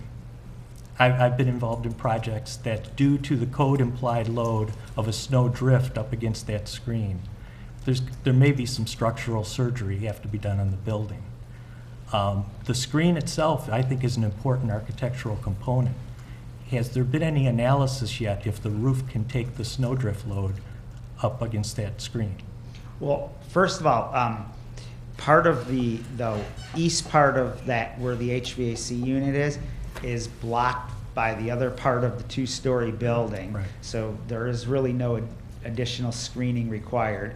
And we are adding, pull it up, we are adding a facade to the north Right. and east end of the Burger King space, which will go up higher than the current mansard roof, which could potentially be the screening for the HVAC unit with maybe an additional piece around the actual unit. And then it's just really the west end of it. So I don't know how much additional load that would, we would have to bear with snow because of that. And the reason I bring it all up is, it's being pitched as a key component to help the noise, help the visual, aspect, which fully appreciate. Just want to make sure we don't work ourselves into a condition that it has to go back and say, well, we really can't do that screen, Well, and additionally, units today from 1980s units are significantly lighter than they were in the past as well. So that plays a little bit of a factor in this. At this point, there's been no structural analysis done on the roof. That would be done as part of the building permit Okay. process. So if, in fact, there needs to be any reinforcement to any of the bar joists of the roof structure, that will be addressed at that time. Thank you, Rich. Thank you, Jeff. That it? I have a couple questions. Kathy, do the hours of operation as proposed differ from hours of operation perhaps at Francesca's or the Deer Path or the Grill? The hours suggested are very similar. Obviously, customer demand dictates the hours. Many times the businesses close earlier than those hours. Other than the limitation in the liquor license, the city does not establish or has not established closing times for restaurants. But as described, yes, I think they're very similar to what, based on our observation and the information we have, goes on at other restaurants in the community. So essentially, these hours are prescribed by the liquor license? Yes? Yes, Yes. the liquor license sets the outside time. What I heard on some of those hours is that the closing would occur before the liquor license, which I think is common throughout the community, depending on the customers. Do you guys have, I don't want to accuse you of stretching the limit, but it seems to me if I was doing what you were doing and I was telling a plan commission the hours of operation, I'd go out as far as I possibly could and see if I could sell, to give myself maximum wiggling room. And I'm not going to accuse you of that, of course, because I know you're not those kind of people. However, do you really think, I mean, I'm not an expert on dining in Lake Forest, but I've lived here for several years, and I mean, it pretty much seems to me that this city kind of closes up at 9 o'clock, and maybe 10, but 11? Midnight? I mean, do you really think, I mean, I know what you're proposing, but do you really think you're going to be open then? Well, if Is you it go to- practical? Is it economic? Well, if you go to Deer Path Inn, they tend to stay open quite late, especially on Wednesday, Thursday, Friday. Uh-huh. Seems to be a pretty big night for them. Yeah, but they have people that can walk up to their room. They don't have to get back in the car and Some. or threatened with a DUI. Some, yeah. Yeah. I mean, obviously, as Kathy said, restaurant hours will be dictated by customer demand. Uh-huh. And if our demand shows that it's not feasible to be open for those hours and have a staff on, a kitchen staff in the kitchen running for 2 customers at Right. 9 o'clock, 10 o'clock at night, Right. then Right. obviously we're not going to stay open that late and waste the money and. Do you think that your hours over time will be any different than the hours at the grill? I don't think so. I mean, it's pretty much the same, honey, do you want to go to the grill? No, we went there last week. Let's go to, Westwood Bistro. I mean, isn't this the way it's going to be? Predominantly, the hours, like over at Grill 43, most of the time during the week, 9 o'clock, if you have a few customers left, 9:30 at 10 maximum. Right. Fridays and Saturdays, you do see people staying out a little bit later or want to sit out and enjoy finishing up their dinner and having a longer conversation with their friends. So you do see that not often, because that intersection obviously at 9 o'clock is done also. But the situations change depending on the days. Mhm. Most of the time, the weekend, you will be a little bit later. Yeah, of During the course. week, Yeah, right. you But don't an see- hour or so, right? I mean. Right. Yeah, okay. Kathy, is there any difference between what's being proposed here than what the grill, The grill on pardon me? On Laurel. Yeah, the grill on Laurel has? From a practical aspect, I can't think of anything that's different. I think in the favor of this proposal is there's more on-site parking. I think the hours, I think the fact that both have a bar and a restaurant, both have outdoor seating. We worked closely with the grill on ventilation, the mechanical noise, as we're currently doing with Cherokee Schools. So that's an issue that we do address and, as appropriate, do sound attenuation, require sound attenuation materials. So I can't think of any practical difference. I think the grill is not as close to single-family residential homes as this particular site is. However, across the street from the grill is a 10-acre vacant property owned by the city that will someday be developed, likely with residential. So at some point, it could be closer. Regents Row is very close to the grill to the south, and there are condominiums that early on in the process, we certainly heard from them about noise from mechanicals. We certainly heard from them about parking. So although there's different types of residential close by, I think it's pretty similar. Is Regents Row more than 150 feet from the grill? No, I don't believe so. But the grill doesn't have a special use permit? Because Yes, the grill is the only other restaurant that has a special Oh, use it does, permit. because of Regents Row? And the neighbors with that petition Okay. also raised many of the same concerns, and Okay. Similar conditions were put in place. Okay, all right. I don't have any. Mr. Chairman? Sure, I'm absolutely. sorry, you were first. Kathy, following up on what you just said, has there been a substantial number of complaints that condos just to the west of the Grill on Laurel over the years? Initially, when the grill opened up, yes. We dealt with parking that Okay. extended along Laurel Avenue, even though the special use permit didn't limit it. We got complaints. In that case, our building was actually on Laurel Avenue, so there are times when we would see it, and we would work closely with the police. There were concerns about lighting. In that case, there was a garage that's very close to those condos, and there was concerns about lighting. We worked with the business owners and the property owners to address that. And as I mentioned, there was concerns about mechanicals. Screening was added around those mechanicals as time went on. So yes, there were complaints. But and has it fallen off? Absolutely. Okay, thank you. Commissioner Collins? I just had one question that came to me. Thank you for the menus. Will the outdoor customers be getting, which menu will they get? They will get the menu from the bistro. So you will not serve the 950 customers outside? If they request it, we would. So how would that work? Tell me how. Well, it's mainly the restaurant of the Westwood Bistro controls the patio. The accessibility from the bistro to the patio is ideal. It's difficult to serve from the whiskey bar to the patio.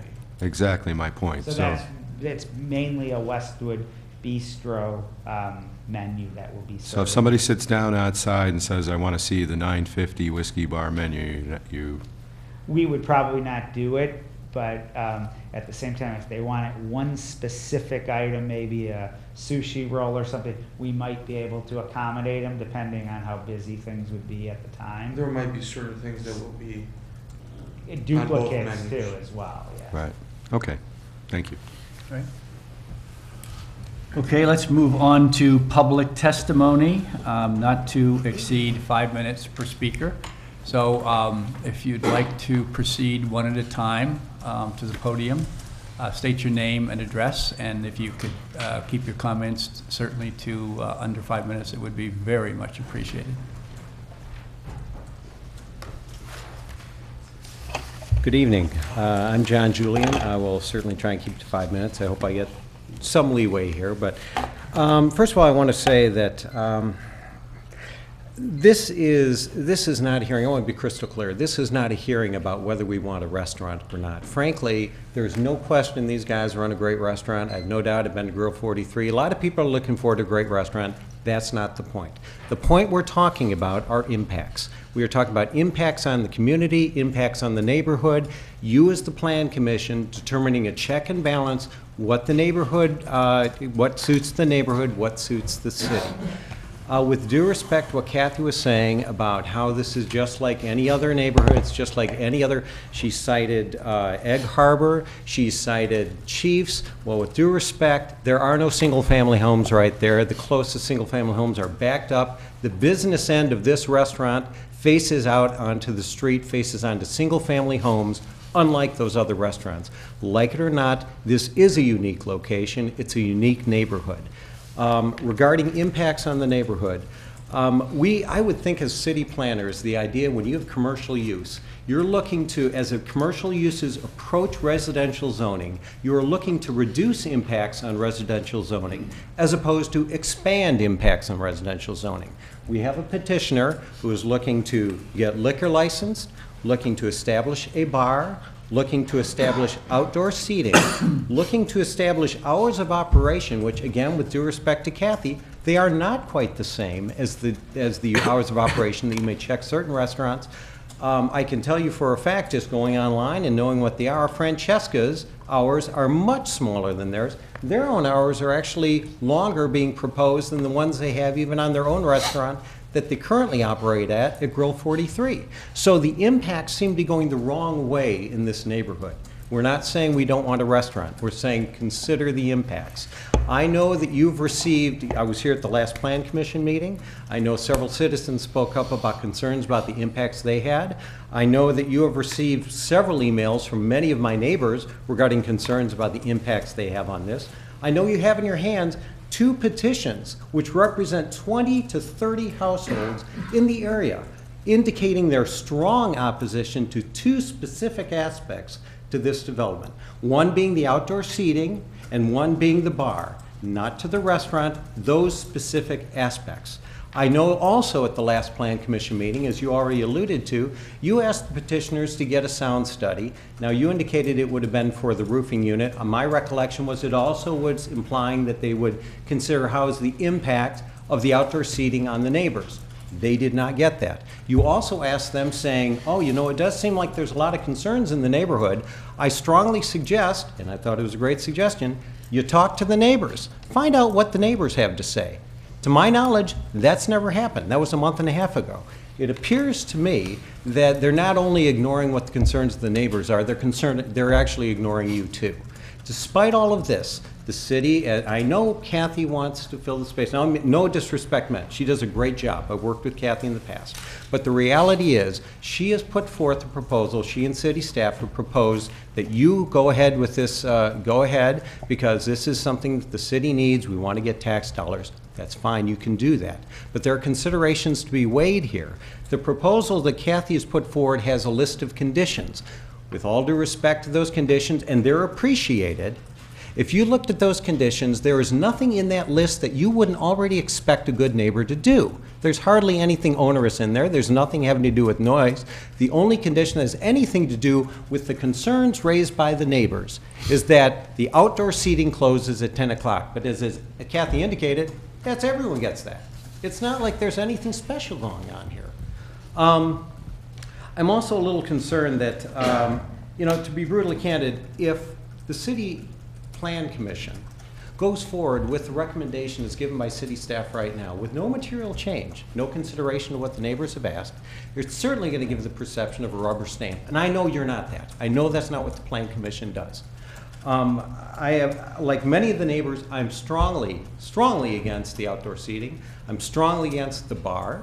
However, having said that, I'm in favor of the restaurant. We can move forward with the restaurant with certain limitations. If you, as a Plan Commission, choose to go forward and say, despite the opposition of the many neighbors, the many households, the whole neighborhood, about certain aspects of this plan, and still choose to go forward with this, the hours of operation absolutely have to be addressed.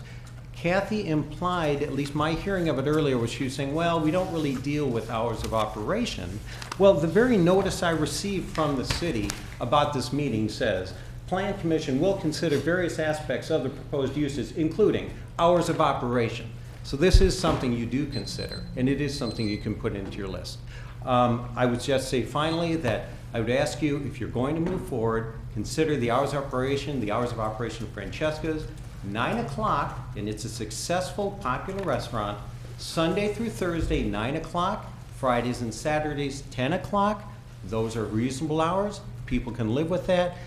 Although that's not an ideal situation, that goes a long way to addressing what, frankly, the concerns of a neighborhood that's feeling fairly dismissed right now and feeling like they're being ignored as this process rolls forward, hasn't seen any meaningful addressing of the issues they've had. So thank you very much. I appreciate it. If you're not prepared to deal with the hours of operation, I strongly suggest you postpone at least that issue before you have a final determination, to get some input from the community on what may be reasonable. I don't think it impacts their business that much, but it makes a huge difference on the people who live right in that community. Thank you very much. Thank you.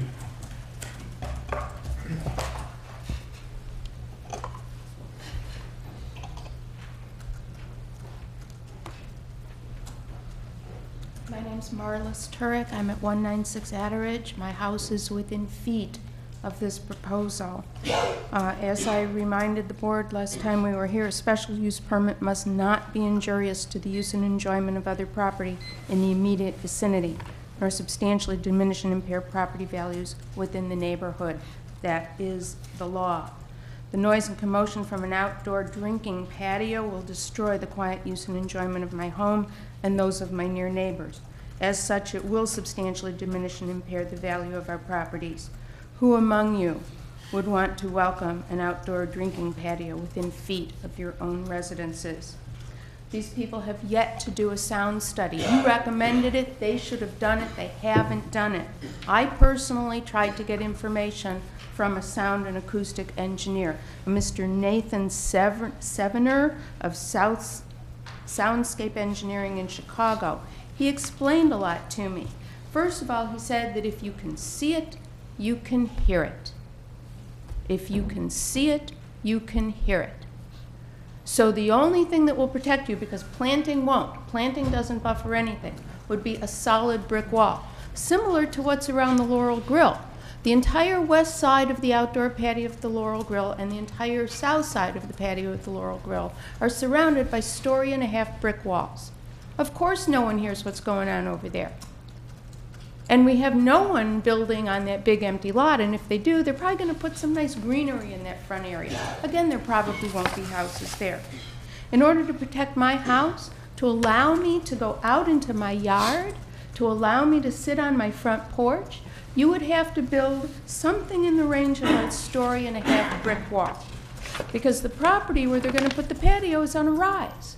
And so if they build a 7-foot wall, as you go toward the west end of that patio, it becomes a 5-foot wall.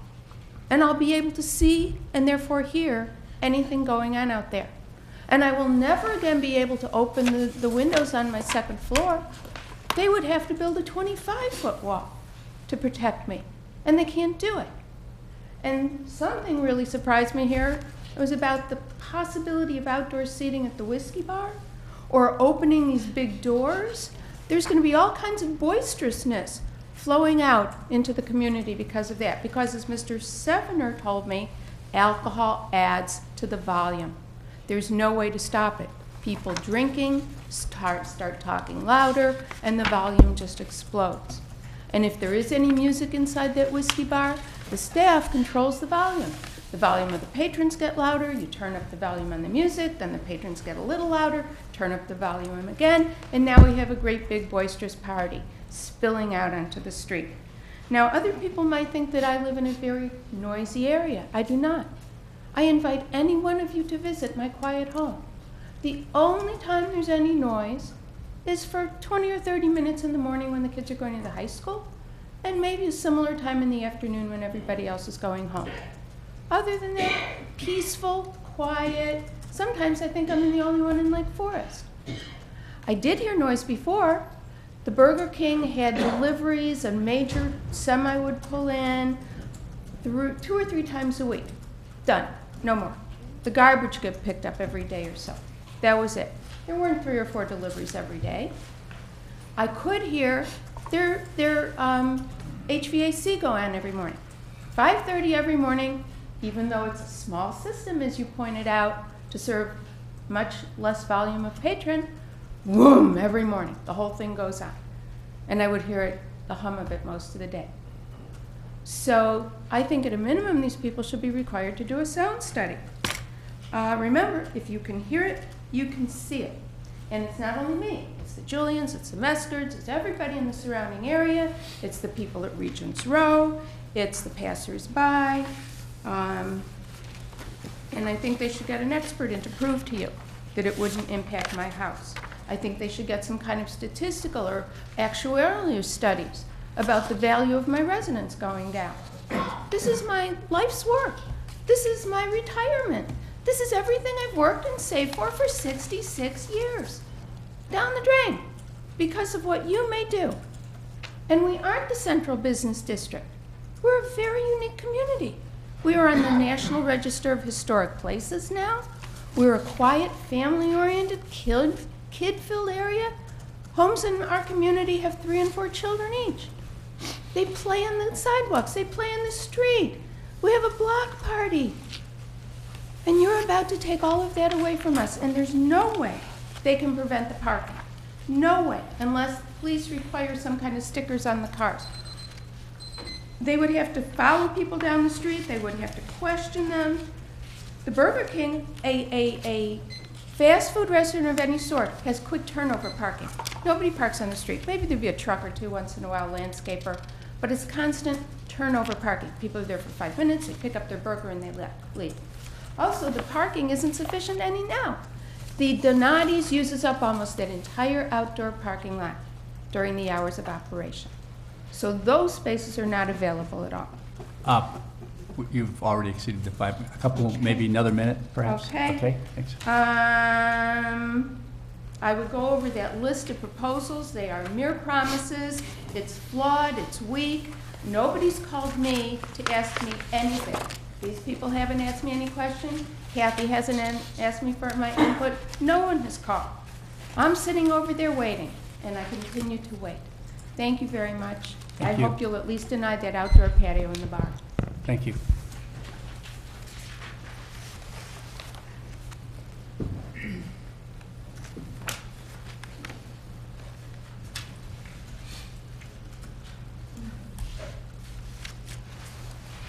These are hard acts to follow. My name is Rami Lopez. I'm actually, I live at 410 East Woodland Road. I'm actually here to testify about the fence ordinance, but in listening to all this, I realized I do have a few comments. In terms of the special use permit, it seems to me that it should be conditional on and maybe this is in there and I haven't seen it, on the developer giving you an upgraded landscaping plan. Some of these illustrations actually seem to conflict with each other or don't quite answer the questions. We were watching for a long time during the first agenda item one particular slide of the wall that would separate the parking from the proposed terrace. In one illustration, there is a small strip of landscaping in front of that wall, and that wall seems very rigorous and very sterile to me.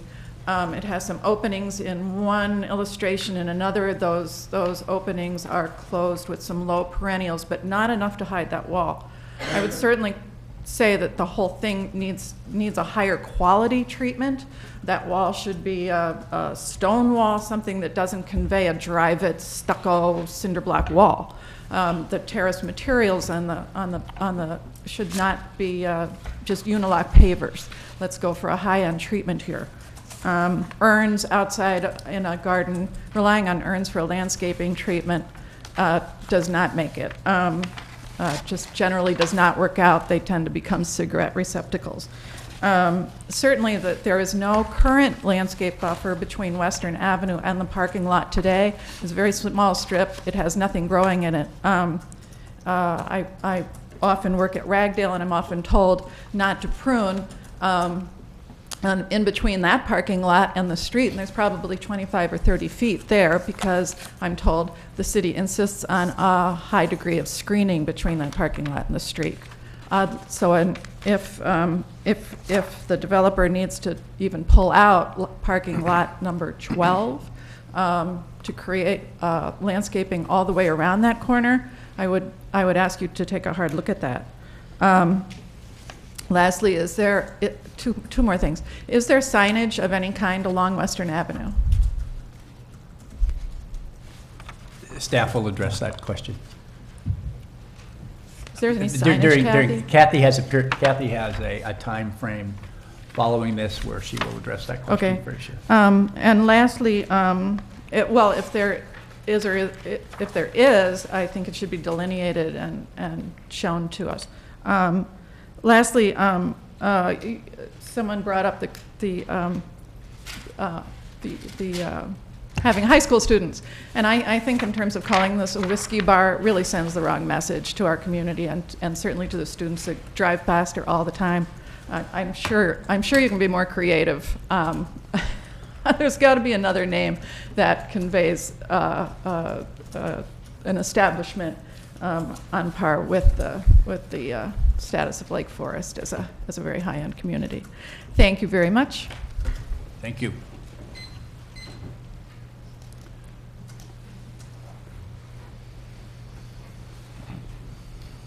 Hi, good evening. My name is Mike Metzger, and I live at 180 Atteridge Road, basically across the street from the Westwood Square.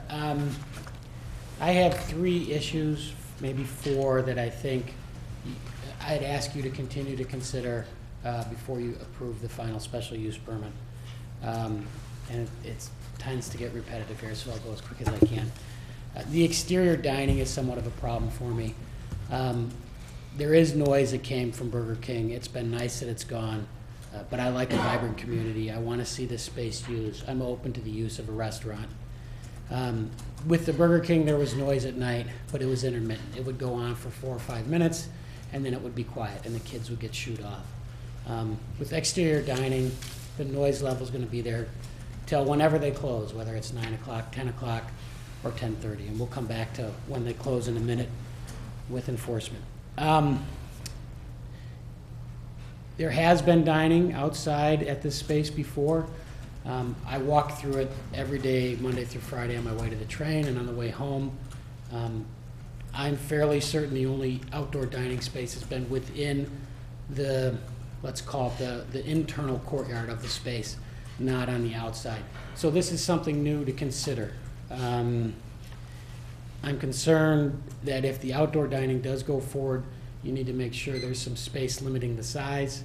And I'd also like to highly recommend that it's pushed further, I guess it would be to the south along the parking space, and further to the east along Western, to bring it further and further away from the residential area.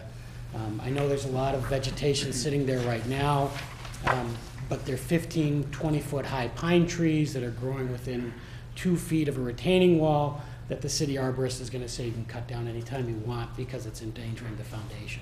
So talk about enforcement, talk about what we want in the future.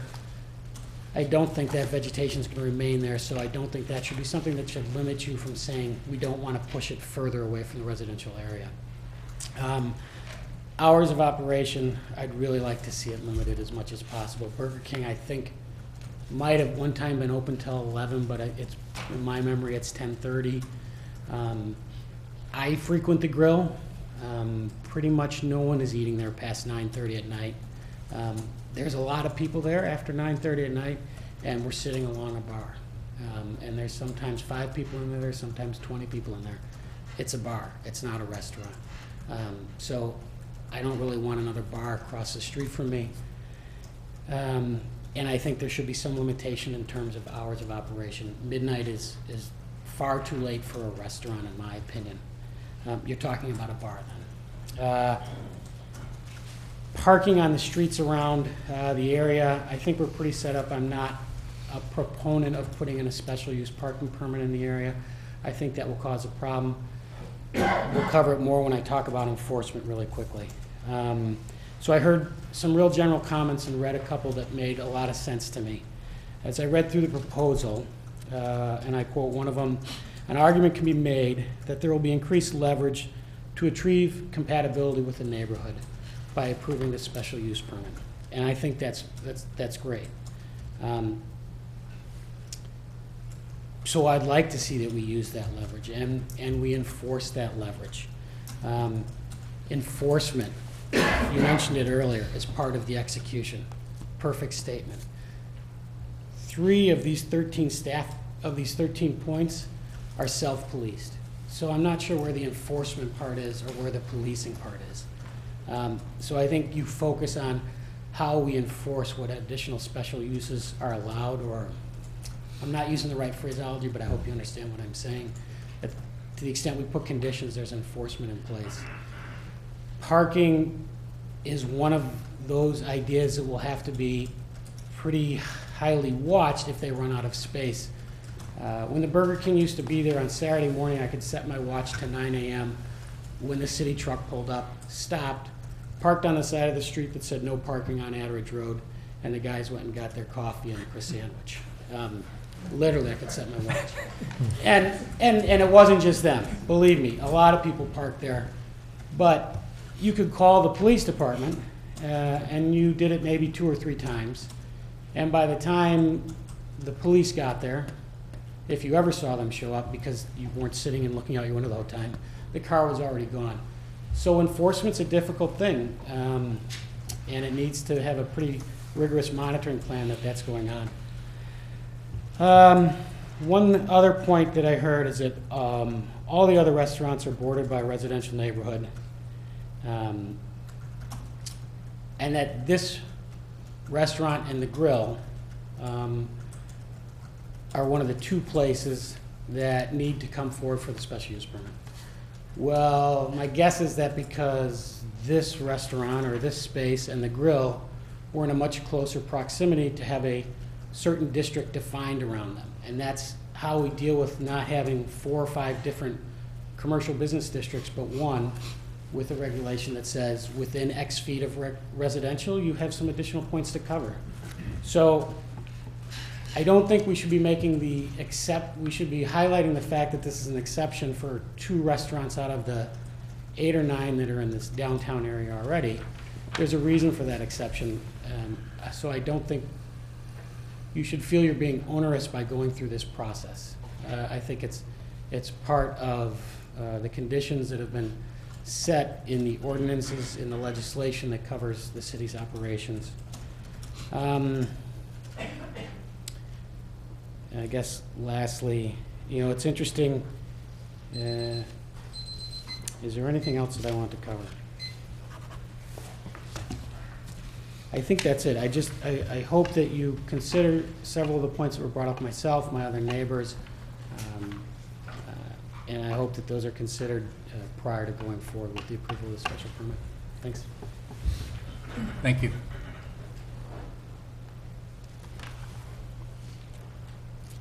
Is that it? Okay, thank you.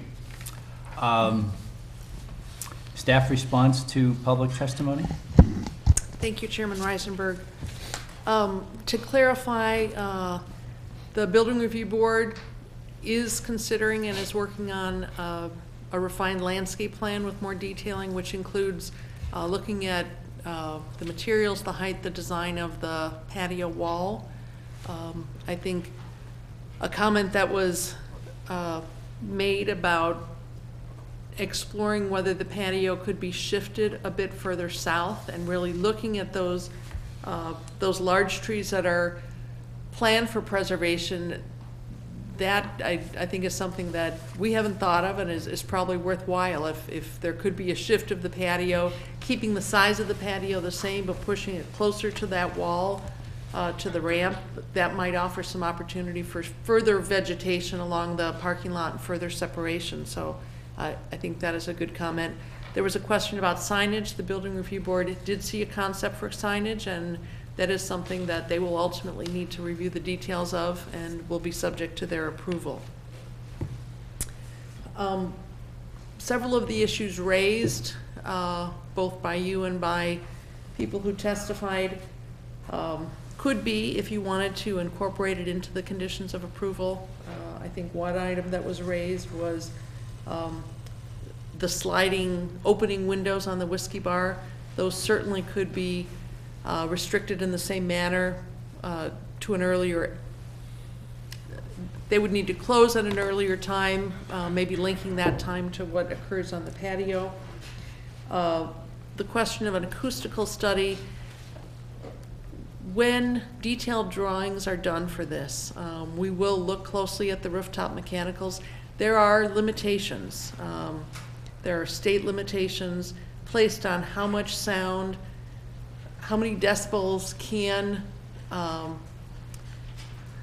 occur at the property line of residential properties. And we do go through testing for that. I think I mentioned recently Cherokee School, and we have a situation there where the decibels exceed what is permitted, and we are working with the school district to correct that.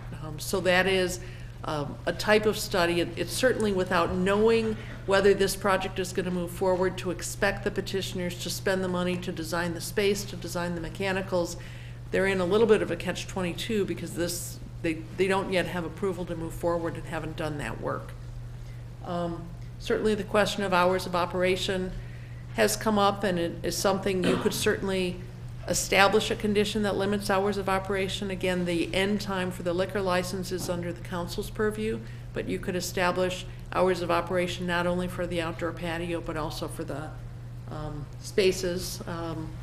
It is not something that is done by the city for other restaurants. The grill restaurant does not have a required closing time in their special use permit. In their special use permit, there is a condition that says that the kitchen must close by 10 p.m., but it does not speak to the closing of the restaurant itself. I think that's all my comments for now. Okay, thank you. Petitioners, rebuttal.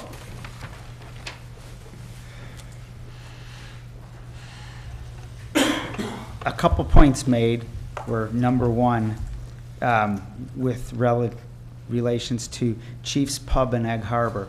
Directly behind the alley, there are residential houses right behind there. So that, they were speaking to the fact that that's not the case, but it is. And with all due respect to Mr. Julian, we have spoken with several of the neighbors. Obviously, most people are not going to speak with the neighbors that are not going to be in favor of your proposal regardless of what you do to the building. If we tore it down and made green space, yeah, maybe they would be happy with it. But the fact of the matter is this building has been there for 30 years. It was a Burger King prior to what's we're proposing to go in.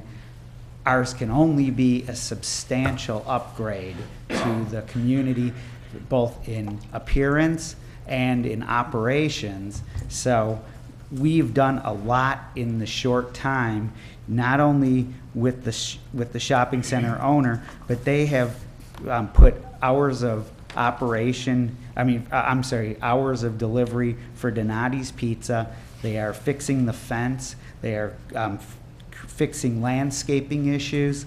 And they're doing a lot of things that were not done prior to us applying for a petition. So, and we have taken a lot of the issues from the last meetings of the neighbors and put them into our plan. And as far as the patio, I would like Rich Gordon just to outline the patio from our drawings really quickly and show what our actual plans are, because we really didn't detail it that much in this meeting as much as we did at the architectural review meeting a couple weeks ago.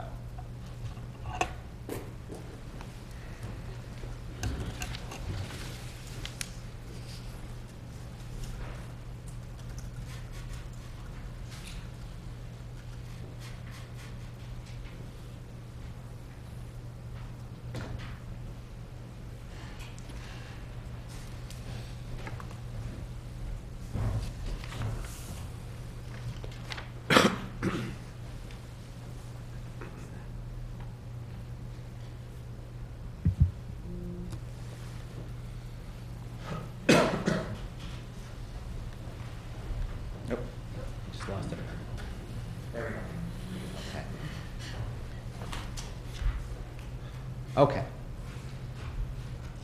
So right now, the last proposal that we made to the BRB was some low landscaping, a 3-foot high brick wall that wraps this way.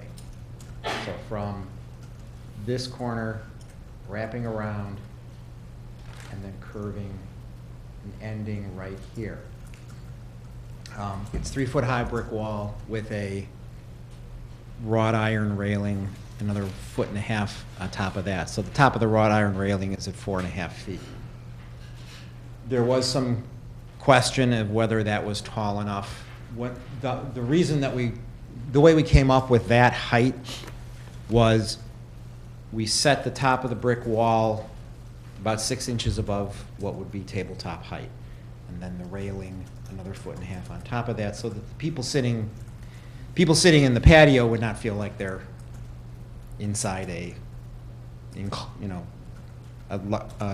enclosed room. And we wanted them to be able to feel like they're outside. We also wanted to have some visibility of the patio from the street, because that brings vitality and draws traffic to the restaurant.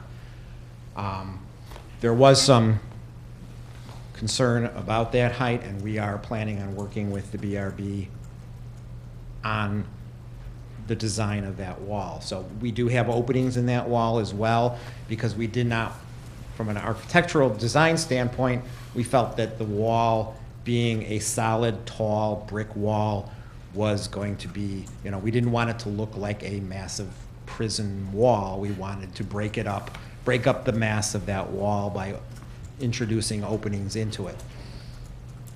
As far as the landscaping, we called for low foundation landscaping here. The urns, there was a comment about the urns. The urns are designed to give the ability to bring in, during the course of the summer, to bring in additional flowering plants conducive to the time of year. So in the spring, you're going to put in certain annual plants that are flowering at that point. In the summer, you'll take those out after they're done flowering, put in something else, and then in the fall, you'll put in some other plants. So the idea with the urns was to provide some color throughout the whole season.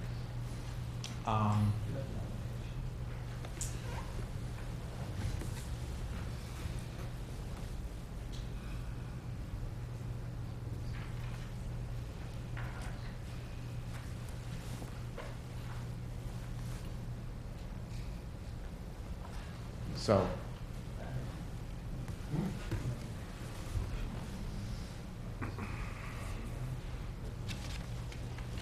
yes. No, that's the well, we have the 3D. So this doesn't show the landscaping. This was just a quick study to show to give a better clarity as to how the canopies are working and things like that. So this doesn't show the landscaping, but the idea of the landscaping was originally it would be at about that height. It would come up to midpoint or 2/3 point above the wall. So I hope that addresses some of the concerns about what the design of the patio is. And again, just to reiterate, we are working with the BRB on addressing some of their concerns with the wall. I think, unless I missed it, I think the question was, can it be moved a little further south and east? Well, the problem with moving it, I think it was moving it to the south. To the south. Towards the wall. Yeah, moving it to the south.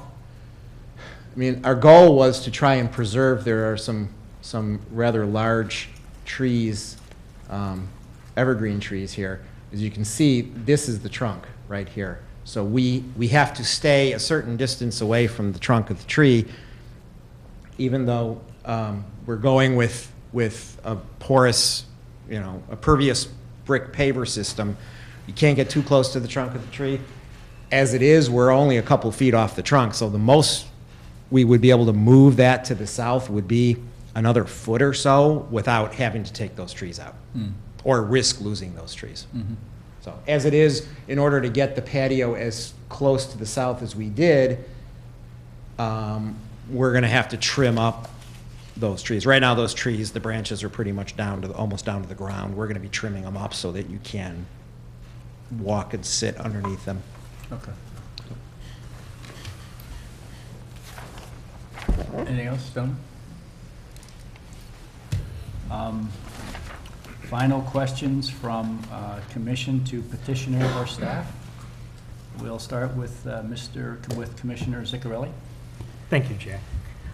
Just one question that occurred to me for the operations part of the outdoor seating, since that seems to be a topic of discussion. And maybe I missed it in the package. Is there a calendar time when it starts and when it ends?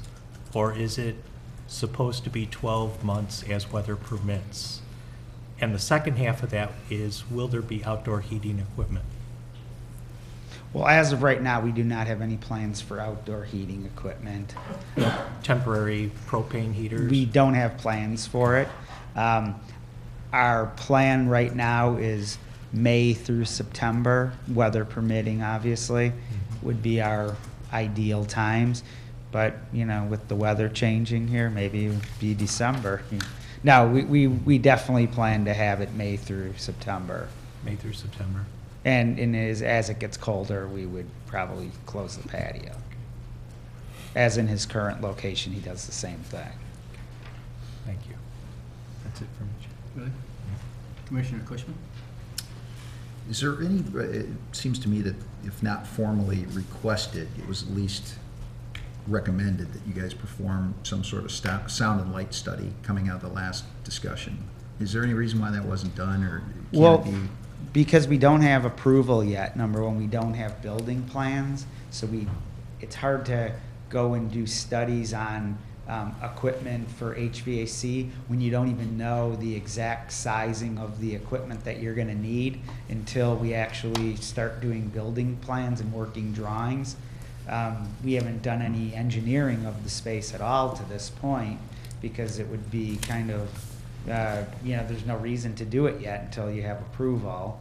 And as far as lighting, we're not changing any lighting to the property other than one sign on the former Burger King, which is a backlit sign with very soft lighting. And we did present that to the architectural review a couple weeks ago with the lighting plan for that. Okay.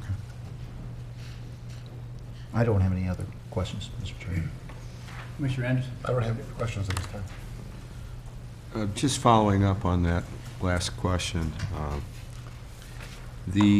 Kathy, as I think I heard you say, there is a code that governs the amount of noise or the acoustical aspect of mechanicals as they pertain to an adjoining neighborhood. Is that correct? Yes, it's a state regulation, not a city regulation, and it limits the number of decibels at a residential property line. Has the city found that that level of regulation acceptable in the city or in the community in general? Normally, when we've gotten involved with that, it's when the decibels have been exceeded. So when we have taken the steps necessary to bring the levels down, we've achieved satisfaction. Satisfaction with the code or satisfaction to the neighborhood? To the neighbors. And similarly, with respect to lighting, there are city guidelines as well as, I imagine. There are, and shielding the source of the light itself, choosing appropriate fixtures, directing light in appropriate ways, and establishing cutoff times for lighting. And there is a condition that speaks to if there's any changes to exterior lighting, that it would need to go through the city review process for a lighting plan.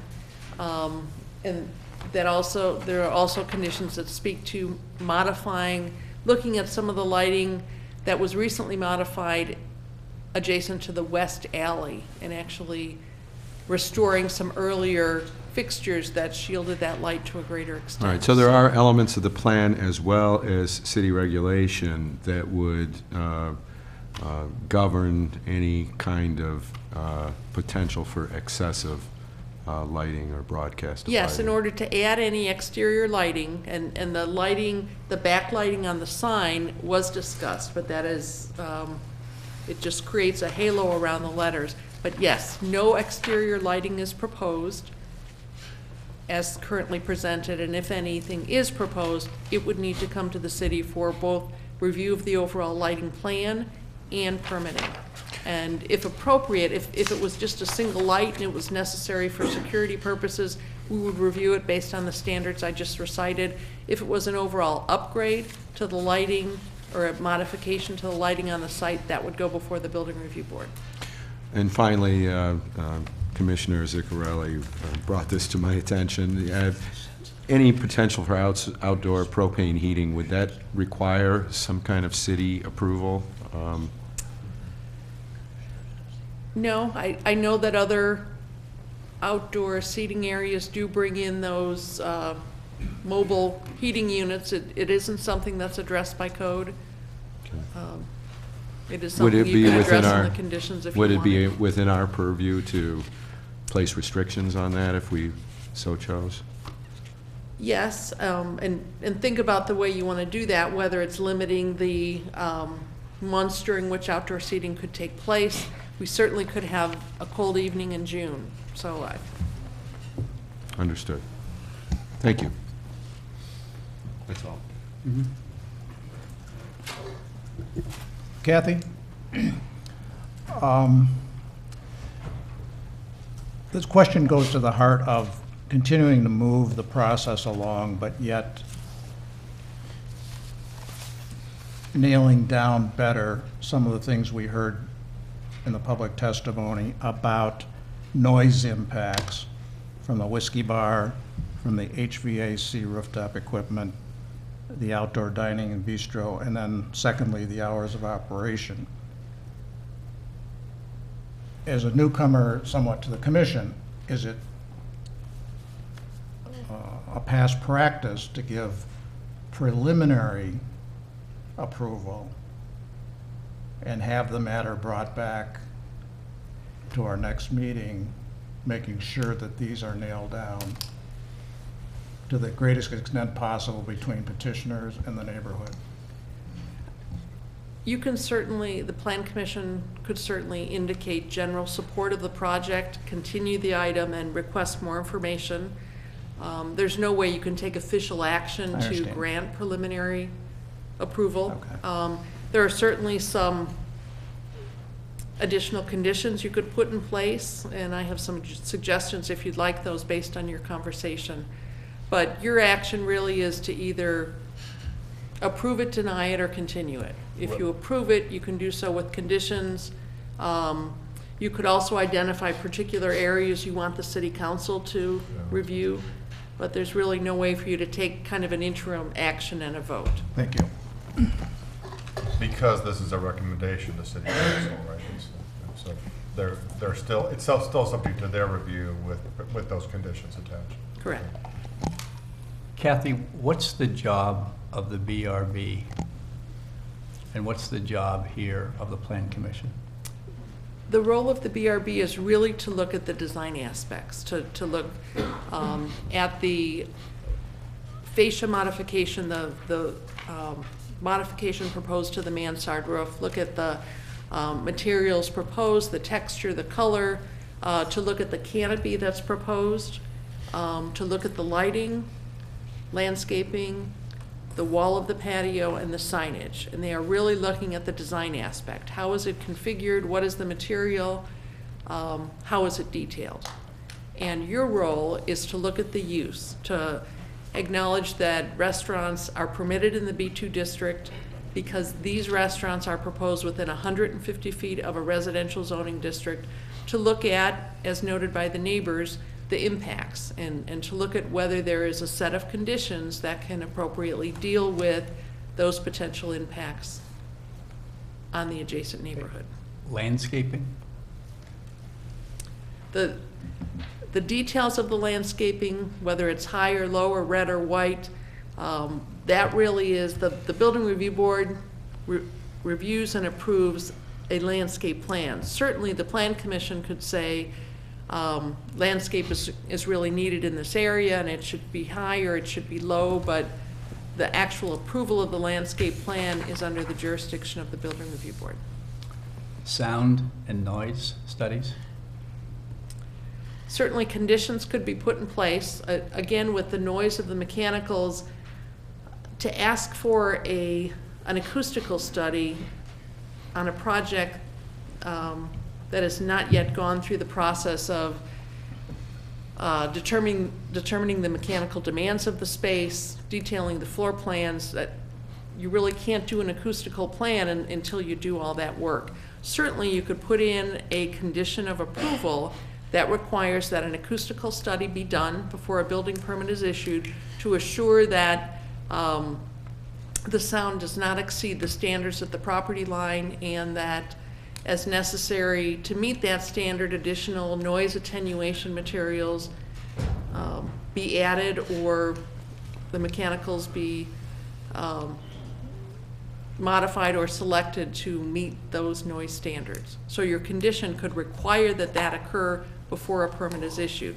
If the conditions cannot be met, a building permit wouldn't be issued, because there are some conditions that actually are not ongoing conditions, but are really detailing with the project up front. Sure, okay. Final, we just did that. Commission discussion and comment. Beginning with Mr. Mr. Chrisman. If I may pose one more question to Kathy. You mentioned that you might have a couple suggestions about additional conditions pursuant to the recommendation. Should we get into that now? You know, I think that's, I wasn't going to pollute our conversation with that, if you excuse my choice of words, Ms. Cerniak, but I actually think that's a good idea. Yes. So you do That's want a me yes. to, you do want me to pollute your Yes, conversation? I was going to say that, and I said, no, I don't want to influence, I don't want to overly influence my, my group here, and, but I'm going to, since Jeff said it, I think it's probably a pretty good idea. These are simply listening to your conversation and listening to the testimony, ways that the commission, or that the conditions could perhaps be enhanced. Condition number 3 could be enhanced, and condition number 3 speaks to the alley. That could be enhanced with some language that speaks to no loitering or gathering in the alley. So that really puts the obligation on the property owners and the tenants. And if that occurs, it's a violation of the special use permit. Condition number 8, you had some discussion about limiting the deliveries to a maximum of 3 per day. That language could be added to condition number 8. Condition number 10, which speaks to a closing time for the outdoor patio, language could be added to require that in addition at 10 p.m. the windows on the front of the whiskey bar be closed at 10 p.m. Condition number 11, maybe it's not 11, maybe it's 11A, or but requires that a sound study be completed prior to the issuance of a building permit to assure that any mechanical equipment, any sound resulting from mechanical equipment does not exceed the maximum allowed decibels at the property line for residential zoning. And then an additional condition, because I still think it's worthy of discussion, directing that exploration be done of reconfiguring the outdoor patio and shifting it to the south. I do know that when our arborist went out there, and I do appreciate the efforts to preserve the trees, but I think when the arborist prepared his comments, he did note that those trees are very close to the wall. They are not in great condition. They would have to be limbed up for this patio. So is there an option for taking advantage of some of that space and shifting the patio really a bit more internal to the site? So maybe the condition would read, maybe the condition is direction to the Building Review Board in considering the patio, require exploration of shifting the patio and perhaps losing the existing trees and certainly replacing vegetation in some way. Those are my suggestions. Okay. I'll start with you, then I'll start with you, John. Kathy has addressed, and I had two or three concerns that you directly addressed. One, in fact, was the placement of trying to do more to explore the movement of the patio further south, and then limiting the hours on the open, whatever we call those patio doors or sliding doors that are part of the whiskey bar, and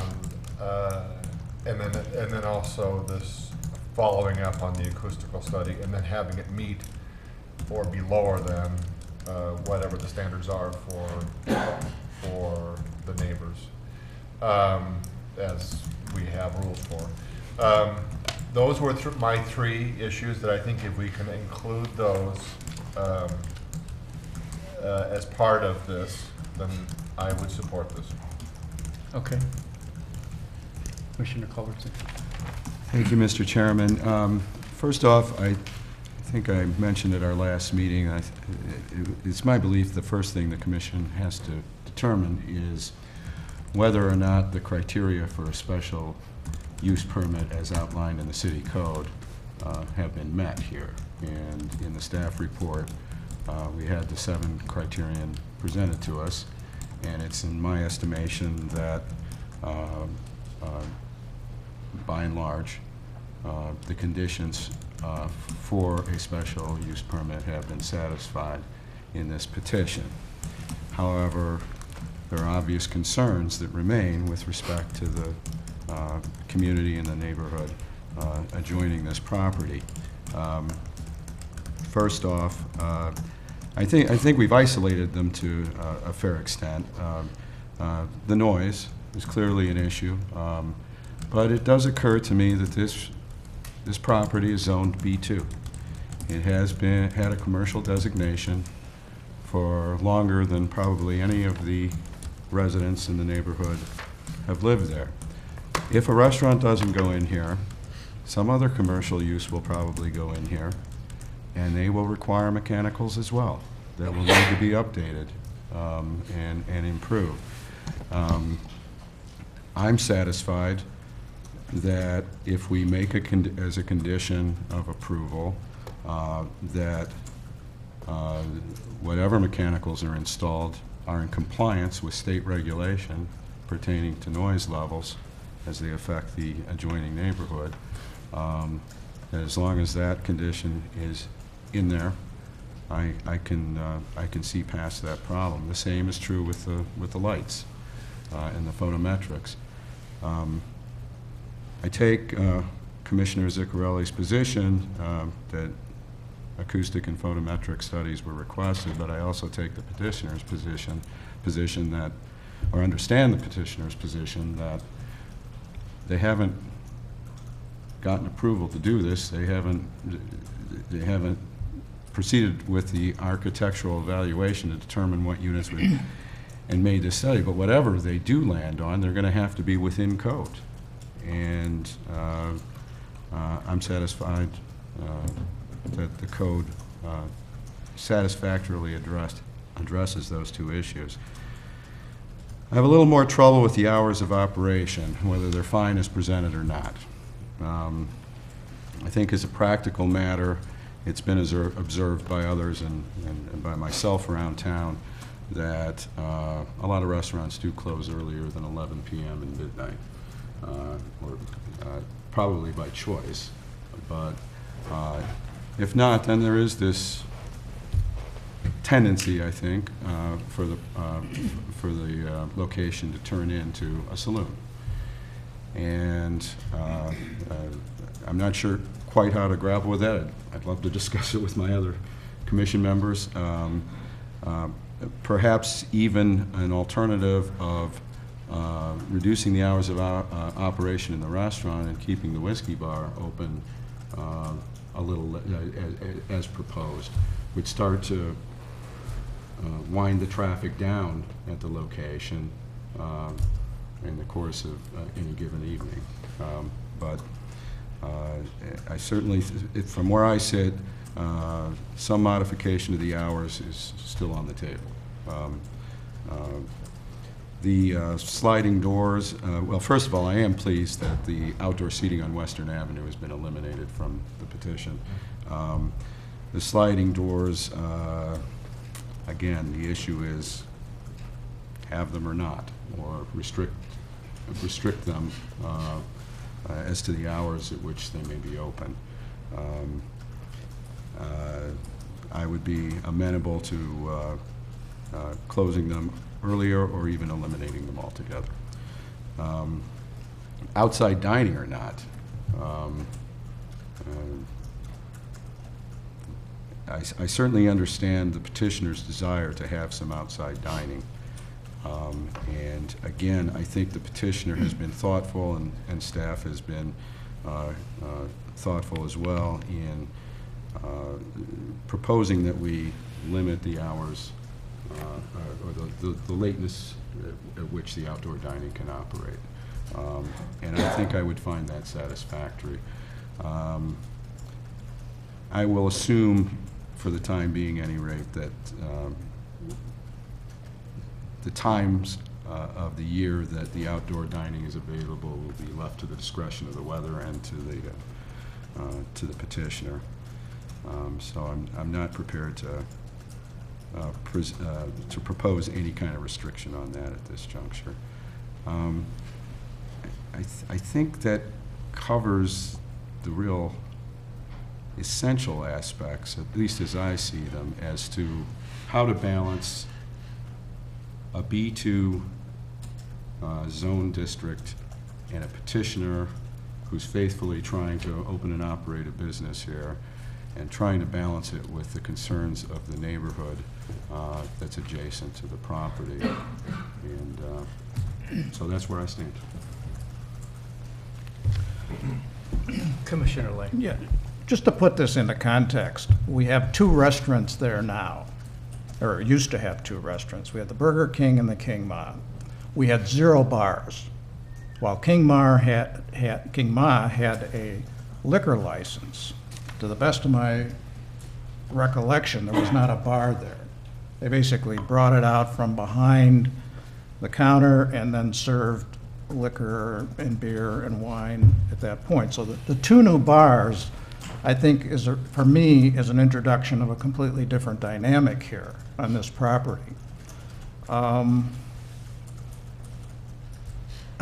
deeply troubled still by the whiskey bar, and I concur with the public testimony that we all wish that it had a different name. But the fact of the matter is, I will not support even the curtailed sliding glass doors. I think that opening that up in any way is going to mean noise going eastward during the time, whatever time it is that those sliding glass windows are. So I don't support that notion at all. I think that, assuming this would go forward in some way, shape, or form, that we not permit those sliding glass. The petitioner, I think, wisely changed the plan a little bit to get rid of the outdoor seating, but I think that what's being proposed now is a difference without a distinction. They're still going to be noisy. So I think that, I won't speak to the HVAC thing. I think we can come to agreement on that. But the hours of operation, I think, have to be curtailed as well. Commissioner Cushman. Well, first of all, I agree with Commissioner Culberson that by and large the conditions for the special use permit have been largely satisfied with, or generally satisfied with the conditions that have been expressed as concerns and are still being expressed as concerns. So I think that's the fundamental beginning of the discussion. I would say, however, in response to Commissioner Lay's statement that there were 2 former restaurants but no bars, I completely agree. This fundamentally changes, but the nature of that corner and that area, but there were also 2 failed restaurant concepts. And I think what concerns me is, again, balancing the needs of the local residents who are proximate to a B2 district and not tying the hands of an operator who's doing what he thinks is best suited to ensure their future success and their long-term standing in the community. So I don't have a problem with the windows, for example, facing Western Avenues, provided that they close when the patio closes. I would like to recommend that the BRB, in the course of their landscape evaluation, addresses the sound issues on that patio with respect to its present location and its potential relocation further south or east. My concern, again, I'm not a sound specialist by any means, but my concern would be a move further south could actually exacerbate the sound problem. You're basically going now you're backing up against a two-story structure, and the echo effect of the noise could actually be worse as opposed to better. That may not be true, but it needs to be investigated. If it is no worse, however, I would much prefer to see screening occur to the north, done by virtue of additional large-scale plantings, the likes of which you are replacing if you eliminate them to the south. Because I think that addresses some of the light-related and ambiance-related issues for the residents furthest north and most proximate to the development. I think, I don't want to speak for those residents necessarily, but I think it might be the case that they would find it more agreeable to look at a large-scale series of pine trees than they would a brick 3.5-foot structure with a wrought iron fence, as they exit their properties. That should be discussed and debated at the BRB level, I guess is my point. But considering that we can get through this with the concerns addressed, I'm prepared to support the petition tonight. With respect to hours of operation, again, I hesitate to limit the ability of a merchant to address what they think they need to be successful. But I'm inclined to limit the hours of operation initially to 10 and 11 versus 11 and 12, and allow the petitioner to come back and request an amendment to the special use provision if he's been materially and adversely impacted by that limited hours. That was done with McDonald's. Commissioner Zagrali? Thank you. Just part of my thought process is the landlord has an investment in a building and has the right to lease it. An entrepreneur has the right to start up a business. We've received letters from residents saying we need more restaurants in Lake Forest. At the same time, this is a special use permit discussion which has to take into account, as the first public testimony said, the impact on the neighbors. So just trying to balance all of that. And I think there's a couple things that maybe I would like to see made part of a condition should things move forward. One is the petitioner has volunteered a May through September outdoor seating time period. And I think it's important to memorialize that so that as the neighbors would know, 7 months of the year there will be no outdoor seating. 5 months there will be. And being that a petitioner has volunteered that that's his intentions, I don't see that particular thing being a hardship on the business, but yet gives the neighbors some level of certainty when to expect that. I also think the hours need to be discussed, and as Commissioner Culbertson said, probably best, maybe they be cut back with a possibility of amendment at some point in the future, again being sensitive to the restaurant's need to make a go of it. And I think the third thing that comes to me is our old friend, the acoustic study. And I'd like to expand, maybe, Kathy, what we would do with that, understanding that the process is, as part of the permit application, there's an acoustic study done that predicts a sound level. The petitioner gets a permit, builds the building, then the result may not be the predicted level. What I would like to see is the acoustic study to include remedies that, should it come into question and be measured that they're outside the predicted level, the architect already knows before the building gets started what the possible remedies may be. So, Rich, in your case, maybe the roof screen is higher, and you can take that into account during the design of the building, for example. If we know the remedies prior to starting the building, I think it's better than being reactive after the fact. So I would like to just expand the thought on the acoustic study to include the remedies while the acoustical engineer is engaged in the project. Having said all that, if we can get all this in some kind of scripted manuscript, and also knowing that we are a recommending body and not a final approval body, and there are other measures in place, I would support the petition. I'm glad I invited you guys. Gee. Well, I want to move this thing forward. I like the concept. I think it's an improvement on what's there right now. I think it can be made to work. I haven't heard any of the residents talk about the joy of being able to walk to a restaurant. I'm reminded of, I've got two older sons. I'm probably the senior person here by a lot. One lives in Washington, D.C., the other lives in San Francisco. Both two bought houses. And one of the requirements was they could walk. They wanted to be able to get out and either walk to go get coffee or walk to go get breakfast or walk to a restaurant. I actually think, and I doubt I could convince you folks that it would enhance the value of your property to be able to walk to the train, to walk to restaurants, et cetera.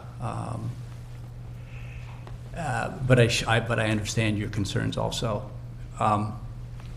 I would like to move this forward. Kathy, there's a couple, I guess, outstanding issues here that I think that might get in the way of it.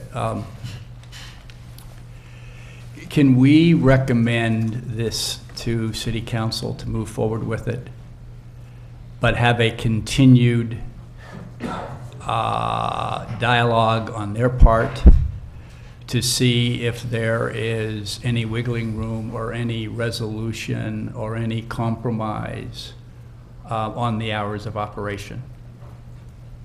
Yes, because the council is responsible for the liquor license, and the liquor license establishes that end time. You could forward a recommendation with whatever conditions you end up with, and an additional recommendation to the city council that in considering the liquor license, that they carefully weigh the proximity of the site to the surrounding single-family homes, and consider limiting the hours of liquor licenses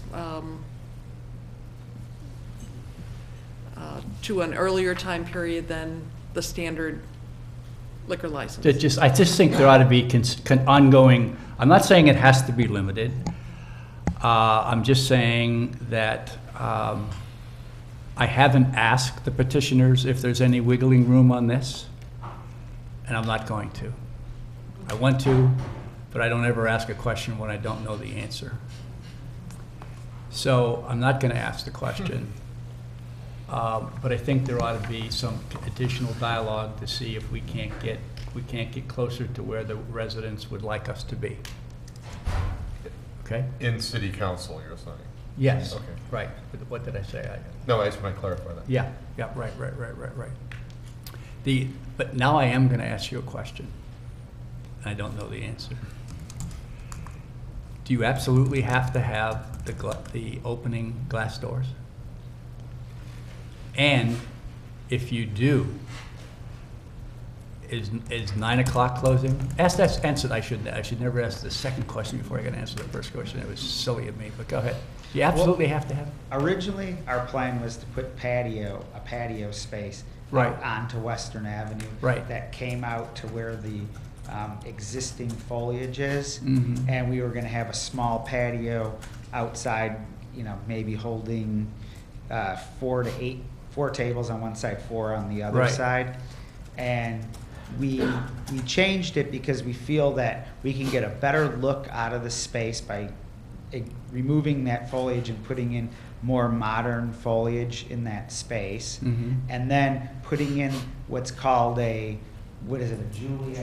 Juliet balcony type of place, where it's just the wrought iron fencing that's butted up right against the brick of the building, and you still get the same feel of a patio, but you're indoors, and you do eliminate quite a bit of sound, and all the sound that's going to be projecting out is going to go east towards the train tracks and Western Avenue. And we feel that's for such a small space, it's only 1,400 square feet, to have that as opening windows is a big plus for our business. And could you close those at 9 o'clock? 9 or 9:30 maybe. 9 yeah. o'clock? Could you live with that? Could you live with that? No. No? I can't. I can't. You can't? I can. You can't? And I can. I can too. I don't even know that they have to do that, frankly. Either do It's Western Avenue and a train track. That's who I mean, you're going out to the train tracks. I mean, sound only travels. It can only travel that way. We thought if we were consistent with the patio closing, I thought that would be Which is a 10. reasonable time Okay. frame for closing it. That's more than reasonable. That's reasonable. Okay. All right, Kathy. I think I think we've got something, hopefully, that we can live with. Can you give us the considerations? Yes.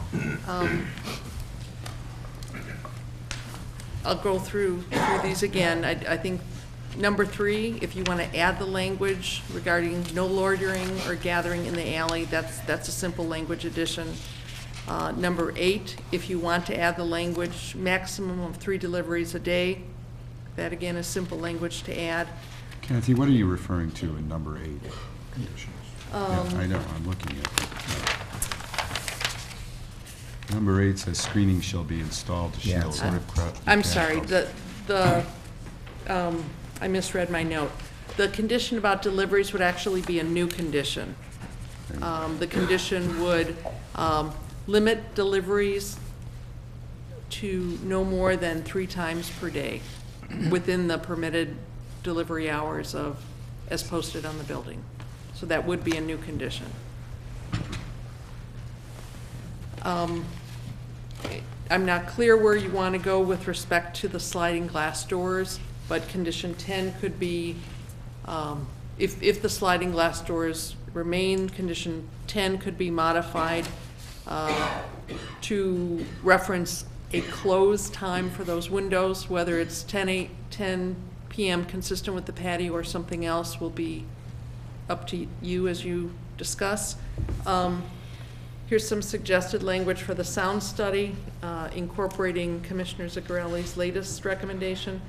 Prior to the issuance of a permit, a sound study shall be submitted documenting the decibel levels at the property line. The levels shall conform to all applicable requirements. As part of the study, remedies shall be identified in the event that the predicted noise levels are not achieved.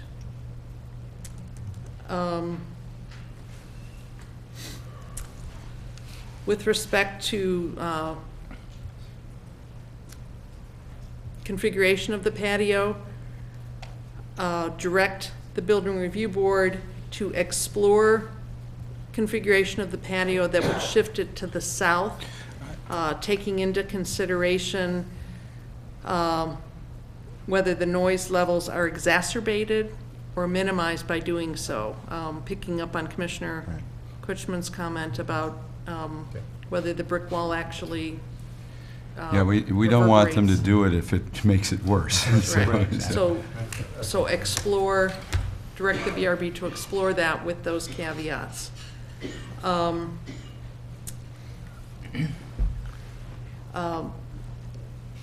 condition referencing the outdoor patio. May to September. May to September, was that? Yeah, I'm Number not 10, I think. That would be condition 11, would be enhanced to state that the outdoor patio may operate May through September.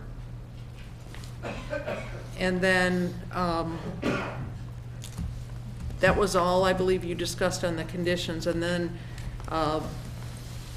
there would be a further statement forwarded to the city council. The Plan Commission further recommends that the city council give careful consideration to the hours permitted through the liquor license, taking into account the proximity of this development to the surrounding single-family homes. Just more residential area, whatever you feel is more appropriate. Okay.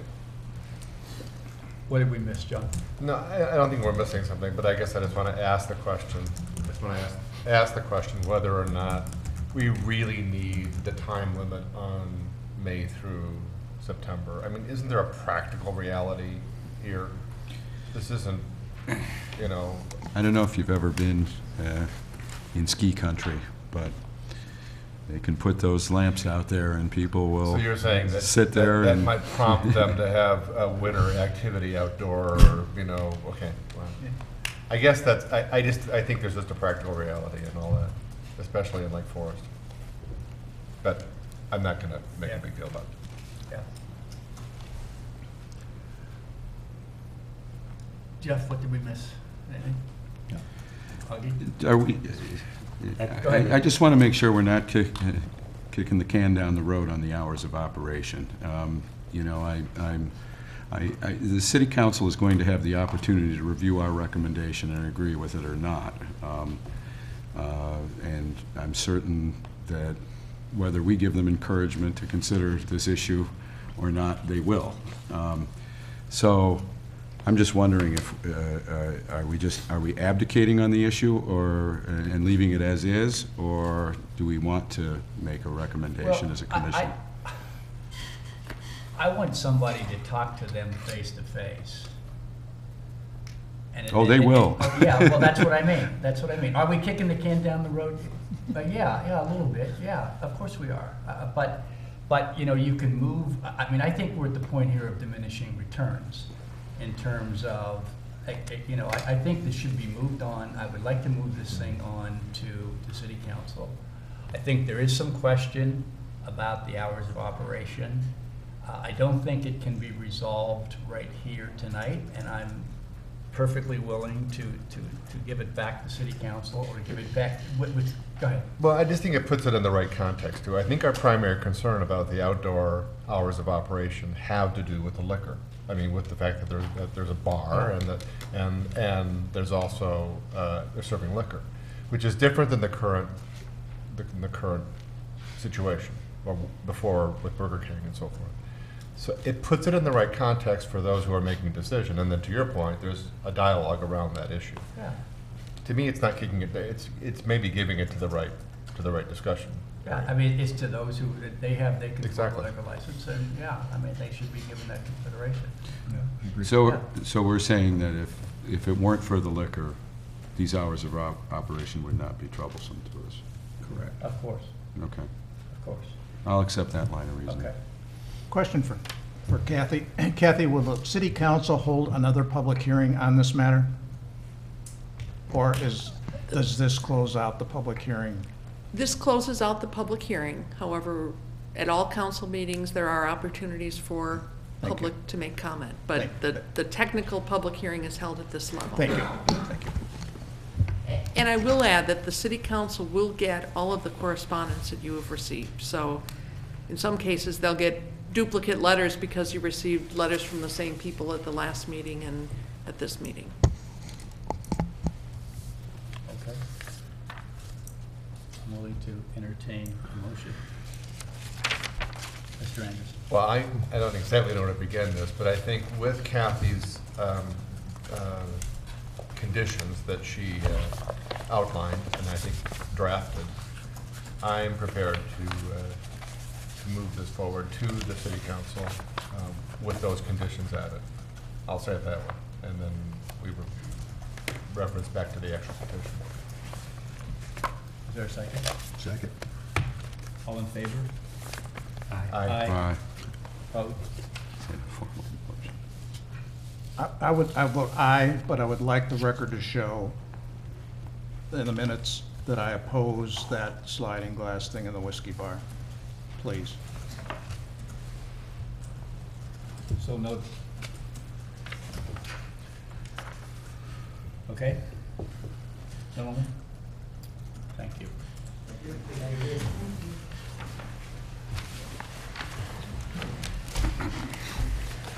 Do we need a break? We need a break? We're gonna keep going. Well, we've got. I thought you could move the agenda item to next meeting. No, we've got to move. Can we do My this? flight in minutes. 5 minutes? Can we do this in 5 minutes? Oh, we got a public hearing. Kathy? What's that? Take a break. Let's just take a break for 5 minutes, yeah? Yeah. Okay, okay.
is consideration of amendments to section 4610 of the city code pertaining to fences.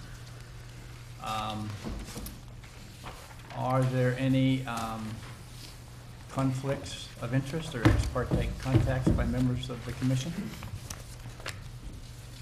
No. All right. Kathy, I guess you are you the petitioner? And I am going to take a moment to hand out some additional materials on this. I didn't want to confuse you with all the materials you have as well.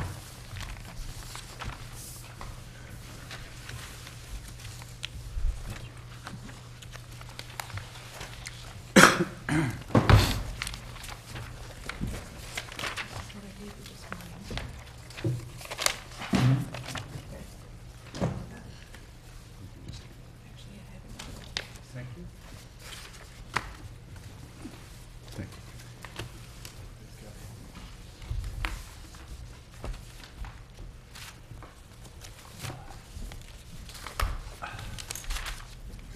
you.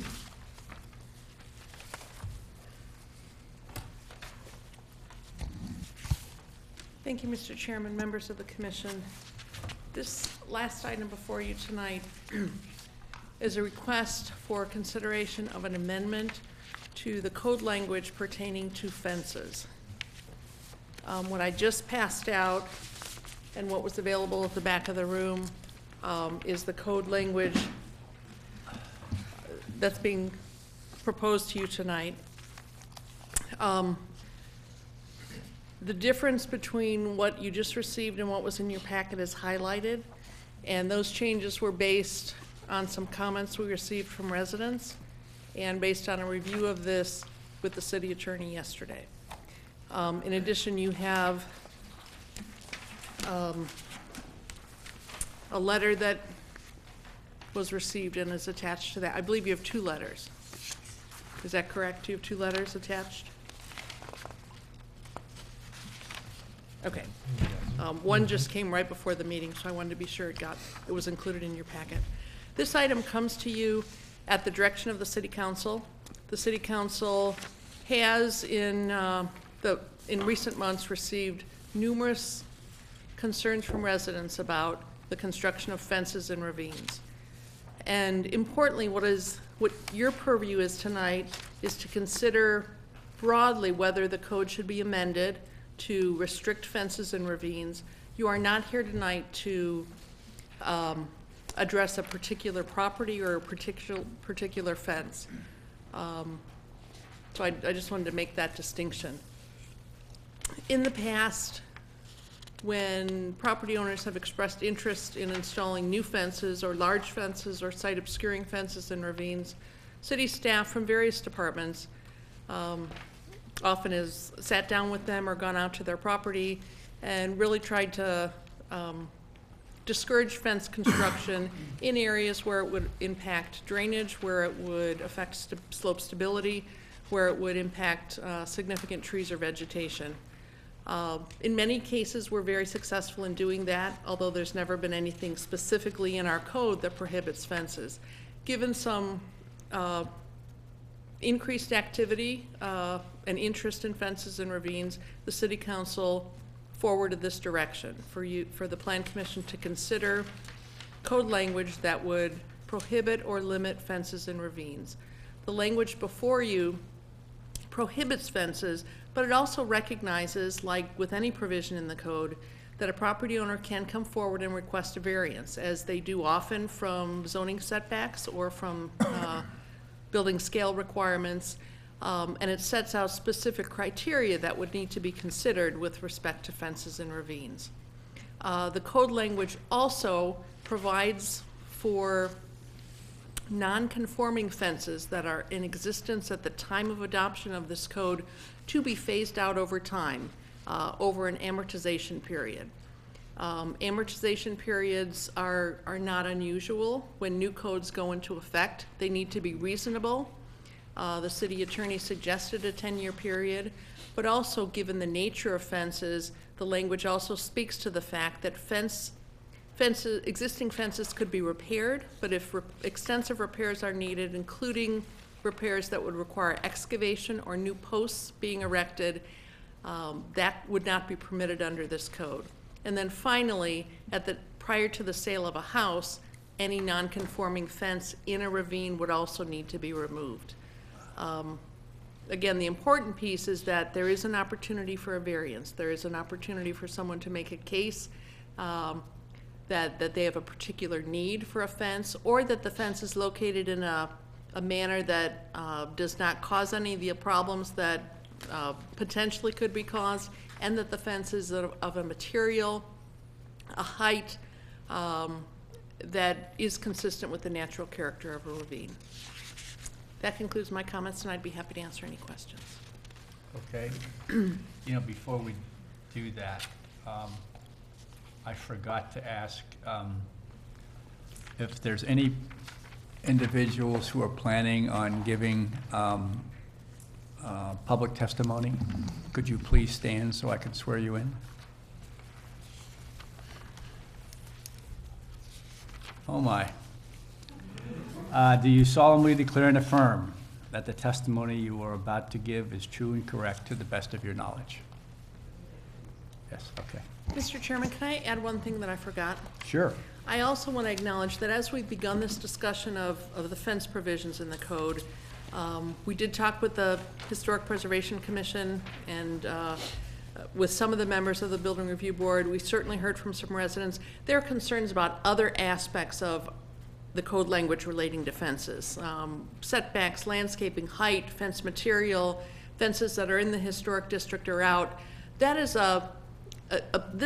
this coming before you isn't meant to disregard those comments.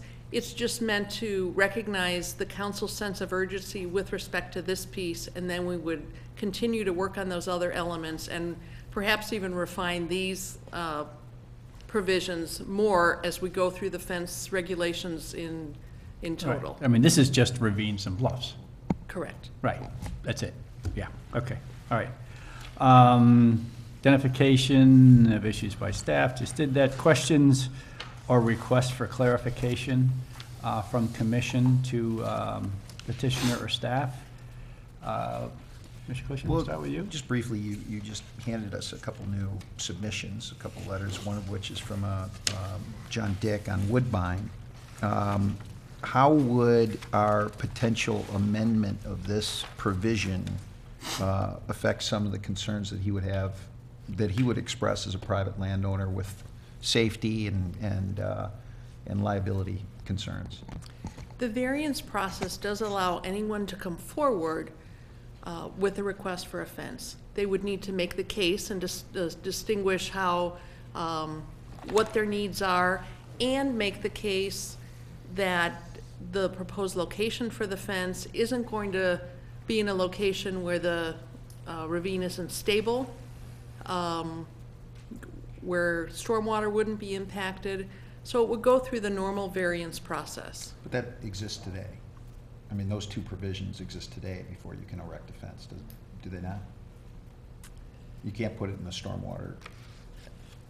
The code doesn't clearly speak to those issues with respect to fences. It doesn't? It doesn't.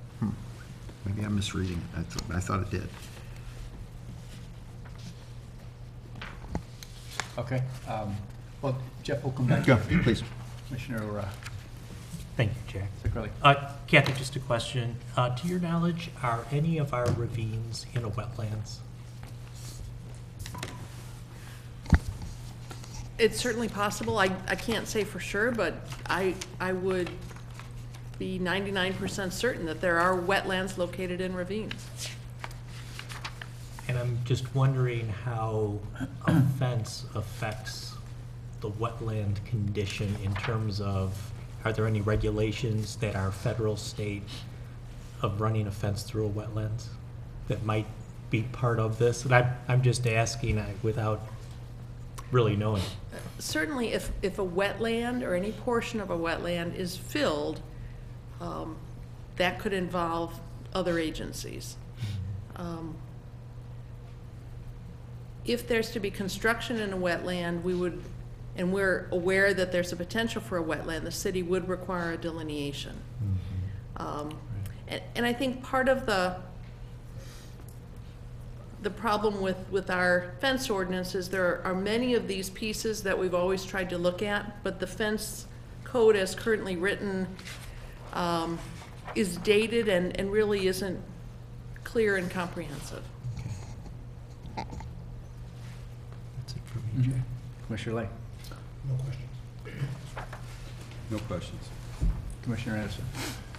Hey, two questions. So one has to do with what will the city do? I think there was some reference to this. What will the city do to be sure that once, if this were to go through, that everybody is in compliance or not, and then the amortization period kicks in? Would they normally be inspecting? And so what we'd have to do is inspect basically all ravine property. Is that right? In order to ensure that. The code gives the city that ability. Like with many provisions in our code, the city enforces based on complaints. So it's based on neighbors complaining? If this gets adopted, is the city immediately going to go out and inspect every fence that's been in a ravine? And there's many, there are wire fences that have been in ravines for a long time and haven't been causing a problem. But so no, this wouldn't trigger immediate inspection of every fence. There is a recommendation that the city do some inspections, and particularly if there are some problems called to our attention, we would look at that, particularly if it's something causing erosion or causing debris or even portions of the fence to fall into the water course in the bottom of a ravine. So it's really putting a framework in place that is going to give the city more, a stronger framework in reviewing fence requests. But that's not what this says. I mean, I get that the practical application is that we may or may not address the issue. But that's not what this says. If we change this, any grandfathered fence has to go within a 10-year period. Well, that was my question. So how do they know that unless somebody is making a complaint or claim? Well, often where we look for conformance, if someone comes in for a building permit for anything on the property, certainly when properties are sold, there are a number of issues right now that need to be evaluated. For instance, if someone comes in for a transfer stamp, we do a home inspection. We look for any cross connections between stormwater and sanitary sewer. We look to see if there's any outstanding water bill payments. We look to see if there are any open permits. So this would be another piece that we would look at. But this language also allows the city, sooner than 10 years, if there are situations where fences are causing erosion or creating an obstacle or impeding stormwater flows, it would allow the city to move forward with a request to remove those fences. My second question was the added language in number 5, which I just wanted to clarify what this is doing, which is basically saying if in fact the city allows for a variance in the use of fences, it has to be of a certain kind of fence. Basically, it has to be a open chain link fence. Is that right? Is that what we're saying? Or some other material approved by the city. That would be, okay. Aluminum, wrought iron, as opposed to a site obscuring fence. What is that, a stockade fence? Most often, yes. Or it could be a plastic fence, could also be site obscuring. Solid fence, okay. I just wanted to clarify. So that's actually an important piece.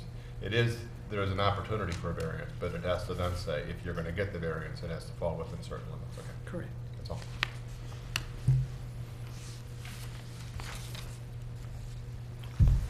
Okay, I have no questions. Clarification. I guess we can move right to public testimony.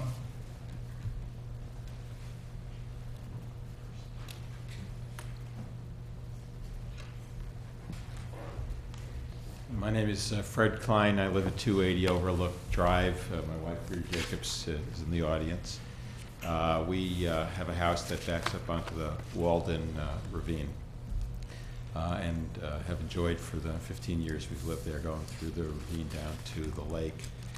I want to applaud the city, Kathy, as the person moving this forward, and the City Council and the Plan Commission for considering this amendment to the code, because I think it's very much warranted.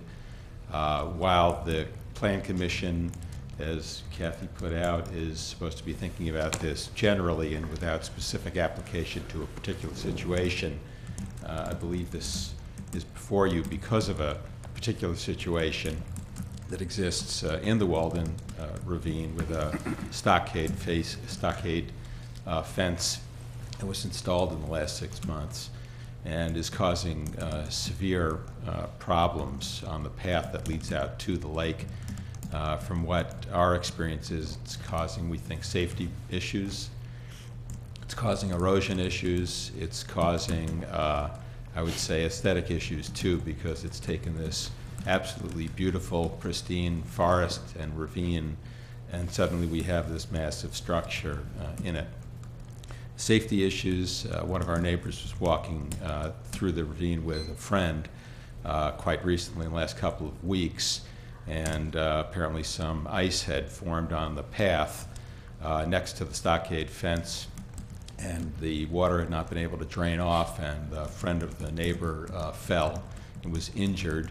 And I don't think that's going to be an unusual situation, because this particular fence, as all fences in the ravines that are built there, are crowding whatever path there is.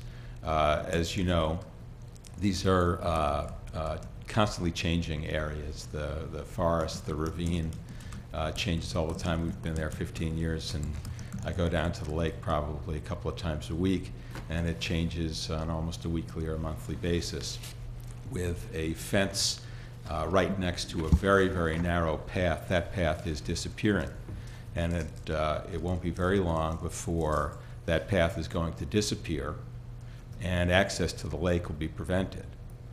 And it is a shame and a great sadness. I appreciate what the city is proposing here, and I would like to suggest two slight changes to the amendment to the code. One is in, this is paragraph 5C, talking about the amortization period. I think that there should be one additional characteristic, which is that the fence does not negatively impact public safety.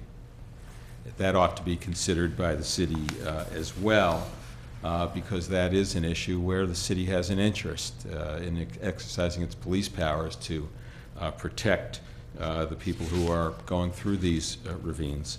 The other thing is that I think that 10 years, at least from my perspective, is too long. I would suggest 5 years. I think that's a reasonable period of time. By proposing this code amendment in Section 5A, the city would be taking a very firm position that fences are not permitted within ravine or bluff areas as defined. Now, there could be variances, and those could be considered, but the rule would be they are not permitted. Once the city has decided that they are not permitted as a general rule, even though there may be exceptions, then I think the city should carry through a little bit further, rather than having a 10-year period, which is exceedingly long.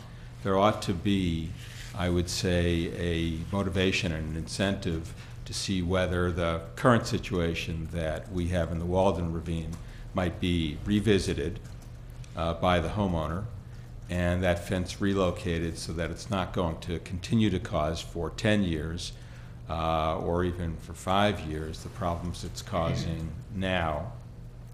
I know from the history that, as Kathy said, although she was speaking more generally rather than particularly, that there were efforts by the city to speak to these particular homeowners, and there were efforts to persuade, but those efforts were not successful, and that was not the fault of the city.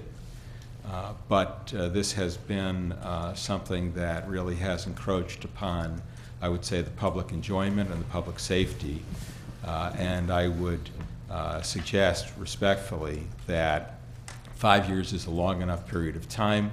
to grandfather this situation in, and that it may be addressed even sooner than that if the homeowners were aware that there really has been a harm that the public has suffered.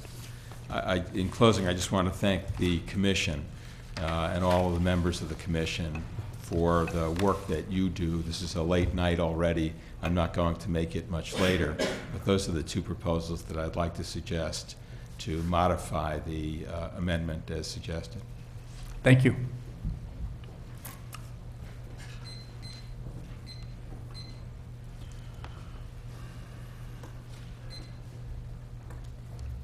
Good evening. I'm Leslie Stevens. I live at 142 South Stonegate Road. I am bordered by two enormous fences that border basically my property but do not belong to myself. The one that was being referred to in Walden sits directly across from me. I think you have a letter from me that I gave you a visual of what I look at every day from every room of our house. I can talk to you about the aesthetics, but let me talk to you about safety. We've been living at Stonegate for 8 years. The ravine is a unique landscape feature that we have. It's something that we monitor on a daily, yearly, weekly basis. We maintain our ravine. We've had studies done because we are planning to expand our garage. The stability of my side of the ravine is supposedly the most stable of anybody along there. Unfortunately, across from us, the property was left vacant for quite some time, which caused the ravine to erode. We've had trees. During their construction, I think they lost 3 major trees. Every time they lose a tree, we go down. We have a generator because the electricity goes out. If the tree goes down in the middle of the winter, we're down for like a week because they can't get there. So what's going to happen is if a tree does fall, it's going to take the fence with it. And when the fence comes down with the tree, it's going to block the creek. And what's going to happen is the water's going to erode back on our property and cause erosion on our side. It's a terrible situation. When that fence was laying on the ground before it was even set up, I did go over to the neighbors, trying to be as neighborly as possible and explain to them basically the ABCs of being a resident in a ravine. I understand it was in regard to their dogs. They want to make sure they're in. I explained we have an invisible fence. It's wonderful. It's great. It does not affect at all the eyesight, the look, or any type of safety issue that could occur. I did call the city and ask them what happens when that fence comes down. And they explained to me that I should call the neighbor and tell them and have them remove it. That's not easy in the middle of winter. So I agree with this petition to basically forbid fences in the ravines for that particular reason. If there was some kind of variance going on, I think it's extremely important. These are structures. It's like anything. If I added a dormer to my house, if I added a garage, if I ordered anything, the neighbors would be contacted. I ask you, when a fence permit comes in, please notify the neighbors around. We're not going to say no, but maybe we can work with each other to make this a viable solution instead of having where 6 months everybody's up in arms. You get 600 phone calls about a fence. My other concern is safety. My other side, which is also on Bluff's Edge, has a major structural fence. And unfortunately, the back end of that fence bumps up to Stonegate. Stonegate is a small road. It's not 2 lanes. It's 1 lane plus. When you have 2 cars passing, it's difficult. The regulation or your ordinance says it needs to be 3 feet from the street line. Unfortunately, if you have a street that's less than 2 lanes, 3 feet is not enough. Every single day, I worry that my child, the UPS truck, the FedEx truck is going to plow into somebody. We've had so many close calls. This is unacceptable. We just can't have it. It was a chain link fence. Now they put up nylon structures that basically block everything, so you can't see around that fence. It jets into the street. This is a particular instance. I'm sure there's other fences that have this same issue. I would ask you to look at that when you're looking at the fence situation, that if a permit comes in, first notify the neighbors. See what their objections would be to a fence, just from the safety standpoint. And then please, please look at the ordinance that requires 3 feet from the street. It should be more. Thank you. Thank you.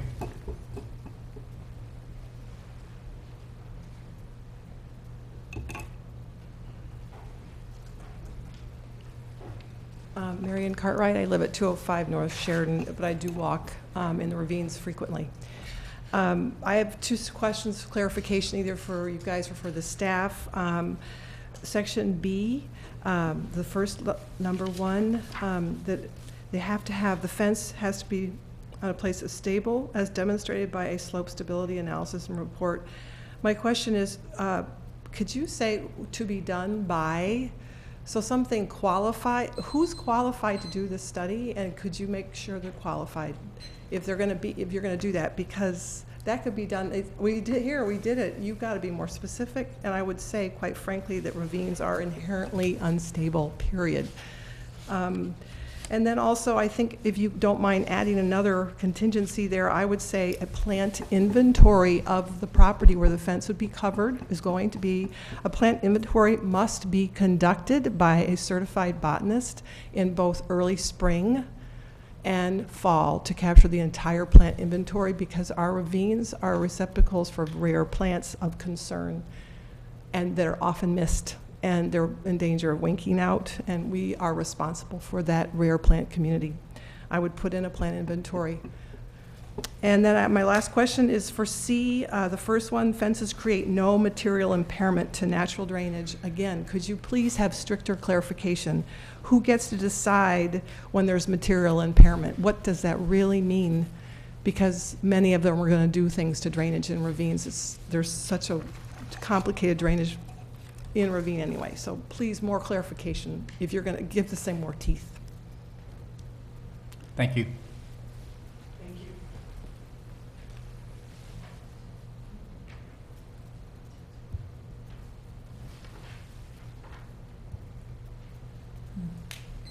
You're having a busy evening.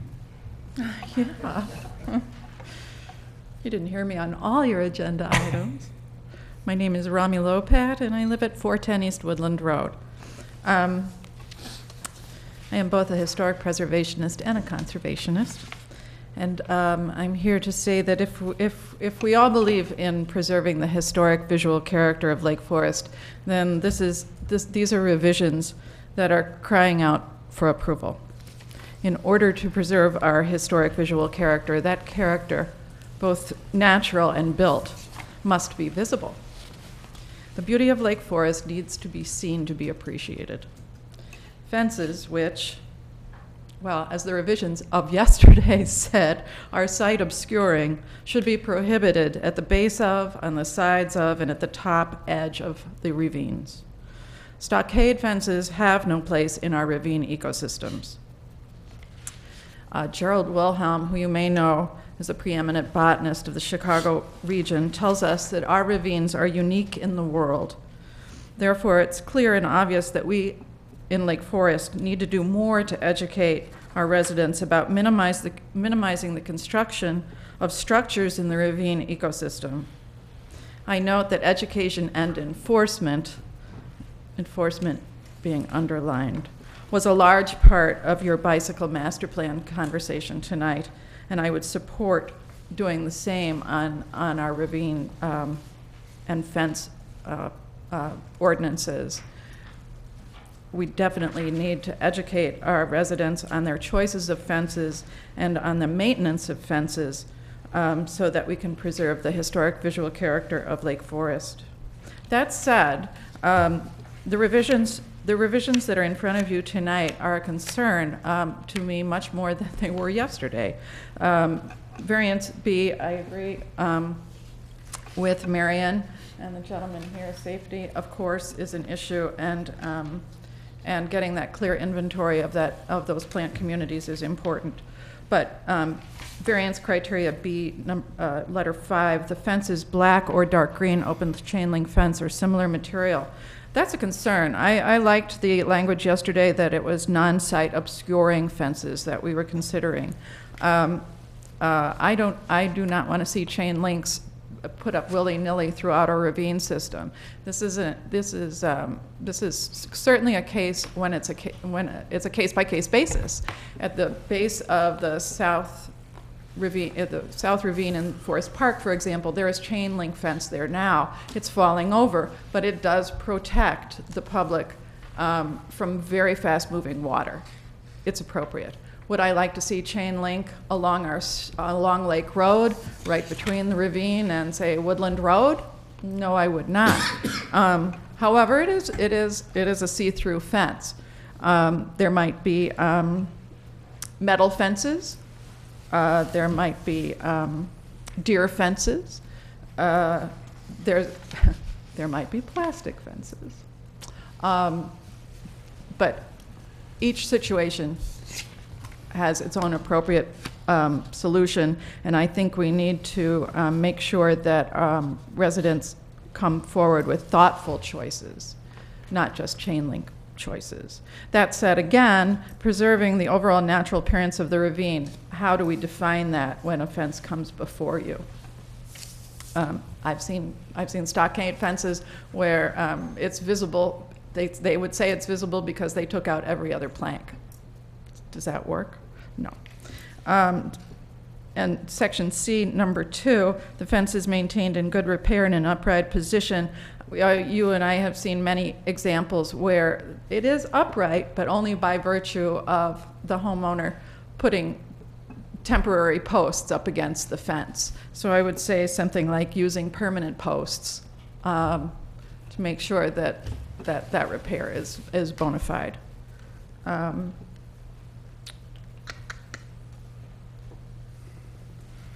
I think, and I agree with the gentleman that said 10 years is really a long time. I'm almost pushing 70 by the time these go away. I just can't imagine that. Please, let's go forward and take care of our ravines in short order. Thank you very much, gentlemen. Thank you.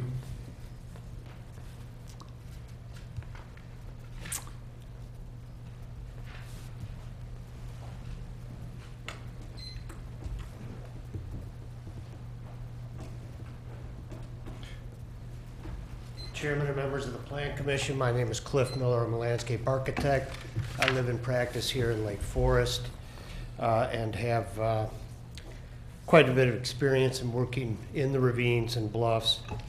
I do have a quick revision of Kathy's diagram. I was wondering if I might be able to hand to you quickly to illustrate. John, or Will that take it up there? Sure, okay, great.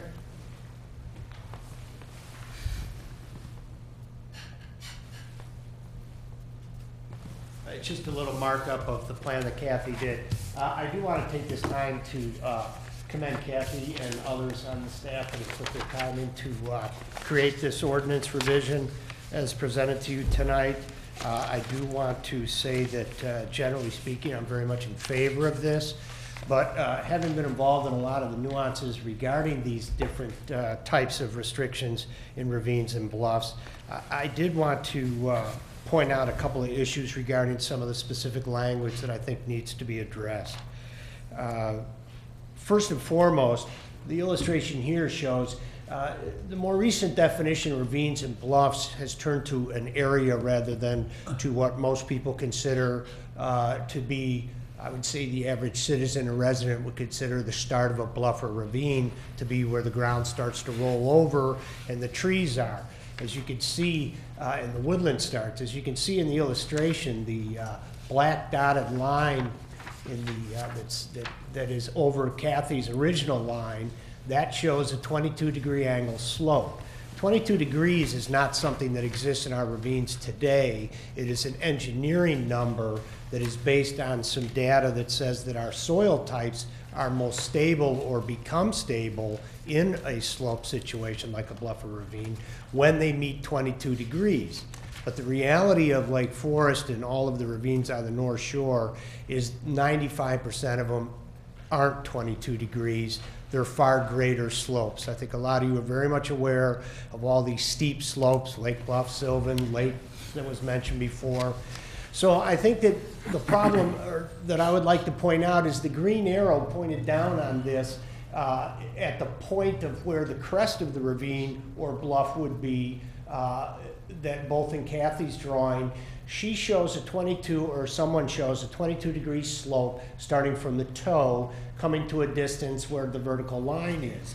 If you had a 45-degree slope, which is far more typical in our ravines, coming down from that green arrow, and you took a 22-degree angle from that point, you can see how much of the tableland actually gets lost to this the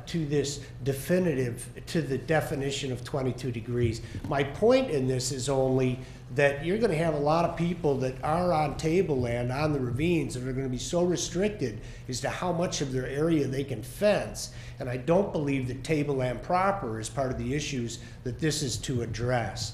So to give you perhaps a firmer example of it, if you were at Forest Park, where we're currently working on plans for the restoration and renovation, over a third of the green lawn that you see would be unable to be fenced, even though that area, quite frankly, has nothing to do with the bluff below. Isn't visible from it, isn't related to it, but when you take the 22-degree angle from the toe of that slope, it comes halfway up into the park.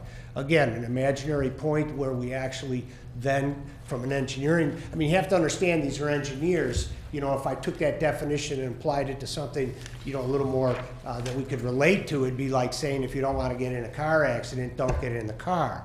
You know, this is not an angle that exists pretty much anywhere in Lake Forest today. And I you know, again, while I support the idea of this restriction, I want to make sure that, you know, we don't place an undue burden on the landowners and homeowners to fence their backyards in a logistical way. I don't see an issue with people having fences that are directly related to the green arrow, to the actual crest. Now, the original ordinances we had were related not to a 22-degree angle slope, but to a change in percentage of slope that more closely defined the actual crest.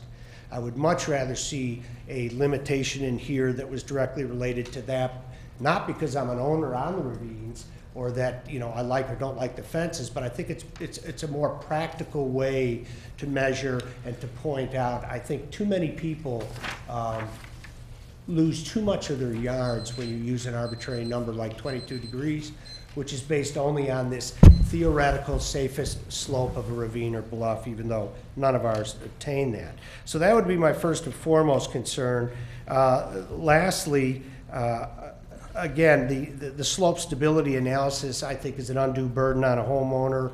I do agree that there may be conditions in which it's requested or required, but I think that should be at the discretion of staff. I don't think it should be automatic. It's an expensive proposition. It requires engineers and others to look at these things. I think that a lot of these, again, 45-degree slopes all over town haven't moved in a century. So I don't see why somebody would have to have a stability report. I do understand some of the concerns, so why not make that at the discretion of the engineers and/or forester on staff?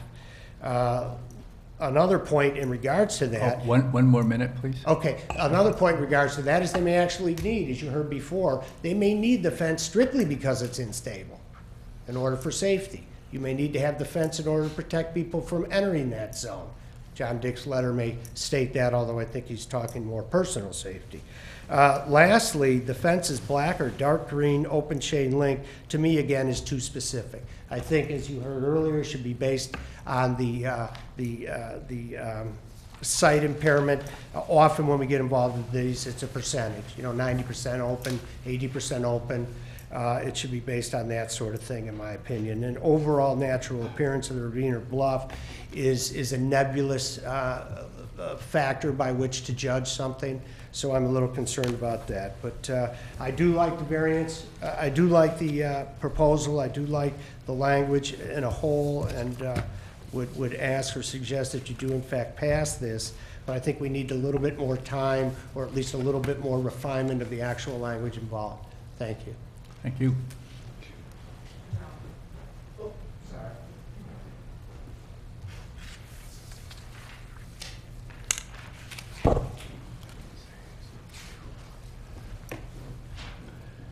additional public testimony? Okay.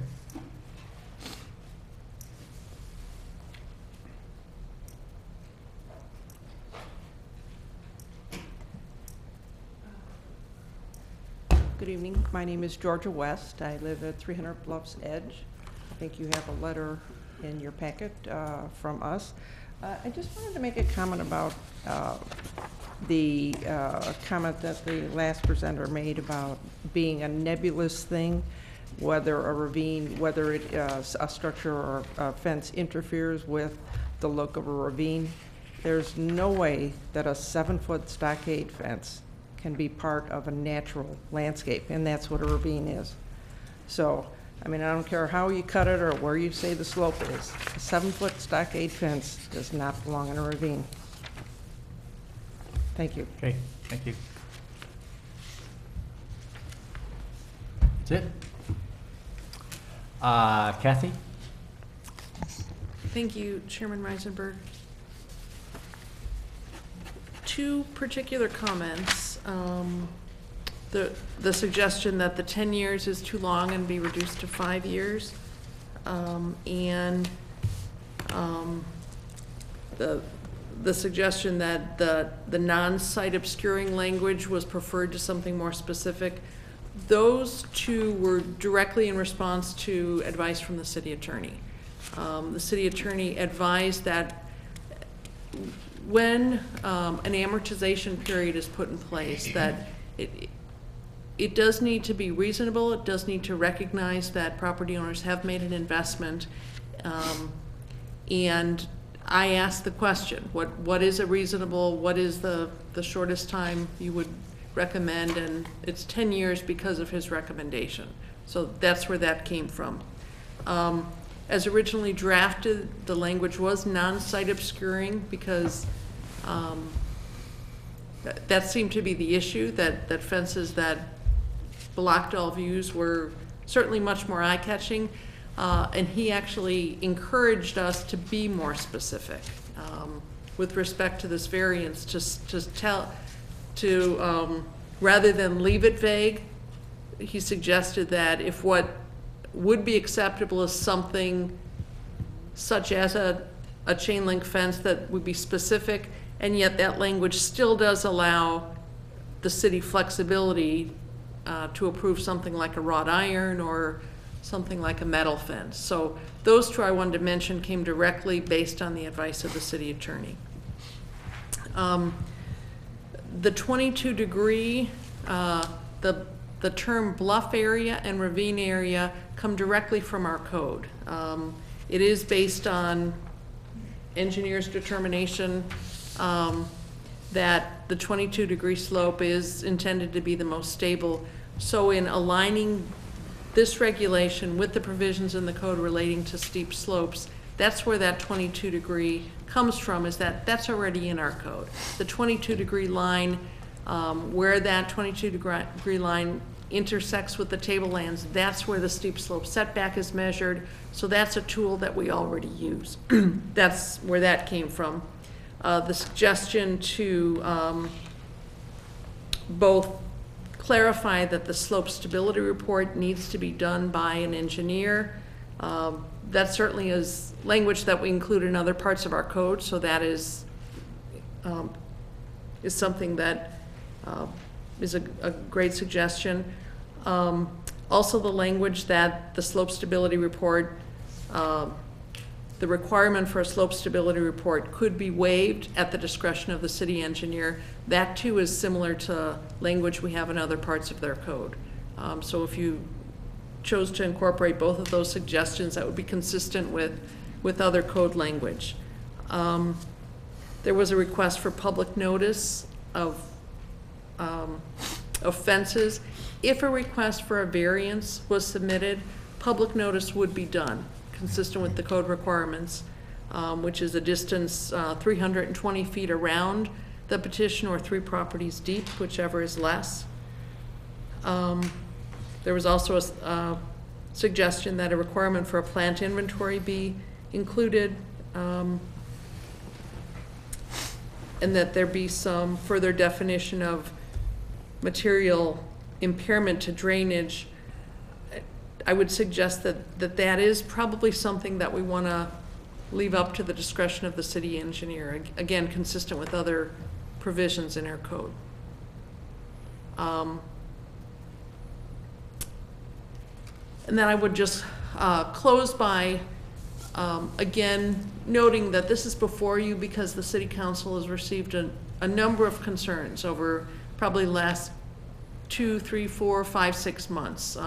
This issue seems to be coming to a head. It seems to be more of a concern. And I do realize that this language probably isn't perfect, and there certainly may need to be some refinements. But if this is an important issue and is to move forward, given the amortization language in here, it may be appropriate to put something in place sooner and forward it to the city council and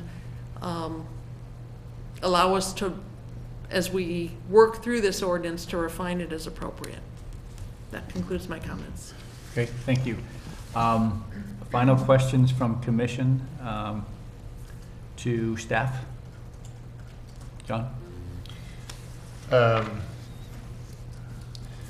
So I want to go back to you on this non-site obscuring fence concept, and saying something like the fence is non-site obscuring approved by the city. To me, that the whole notion of it being non-site obscuring is a critical component, would be critical component based both on feedback and just sort of the understanding of the situation. So I guess I'm a little bit puzzled by then getting to the specifics around it. Almost when you actually put in a certain kind of fence, like open chain link fence, that you then almost imply that that's acceptable. You know what I'm saying? It's not. It's less conceptual, approved by the city. It suddenly becomes the suggestion or whatever. So I'm curious about why they went that way. My reaction is the spirit of this would be kept if we went back to that former language in some way. So I don't know, does that help me with that change? Do you know why they suggested that? Sure. The comment was the more specific you can be, because that is language to guide a variance. Keep in mind that the variance is something that the city has the discretion to grant or not grant, but it's recognizing that there may be situations, and I can't articulate well, but only that the city attorney said that the non-site obscuring language concerned him, that he really encouraged us to state what would be acceptable rather than to be more vague. I mean, if I may, isn't it a CYA exercise? I mean, basically, if it says non-site obscuring and we grant it in one instance and not grant it in another, it opens up the city to some sort of potential litigation. That's my guess as to why he wants to be specific. My inclination is it removes us from the very process that we're here to perform when we do things like this. We are arbitrators of good judgment. That's why we're here, you know, and other councils are there for the same reason. So why would we remove our ability to exercise that judgment just because it exposes us to a potential lawsuit? It's wrong. So I have a problem with that provision as well, and I'm sorry to jump in. That's it.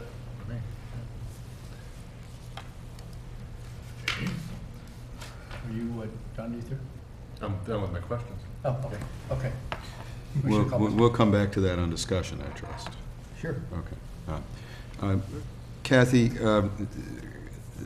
the public testimony raised a couple of questions about safety and possible damage to adjoining property caused by fences that are in place.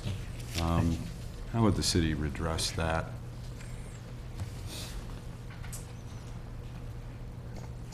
Certainly language could be added.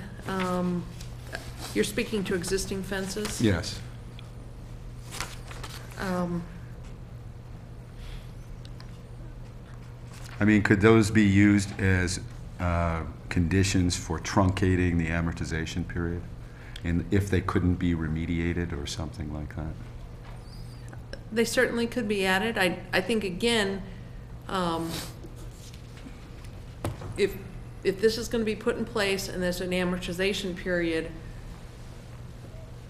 if we're going to truncate the amortization period, there should be some fairly specific criteria on which that is based. And A safety hazard or but damage to a neighboring property seemed like pretty good conditions to me.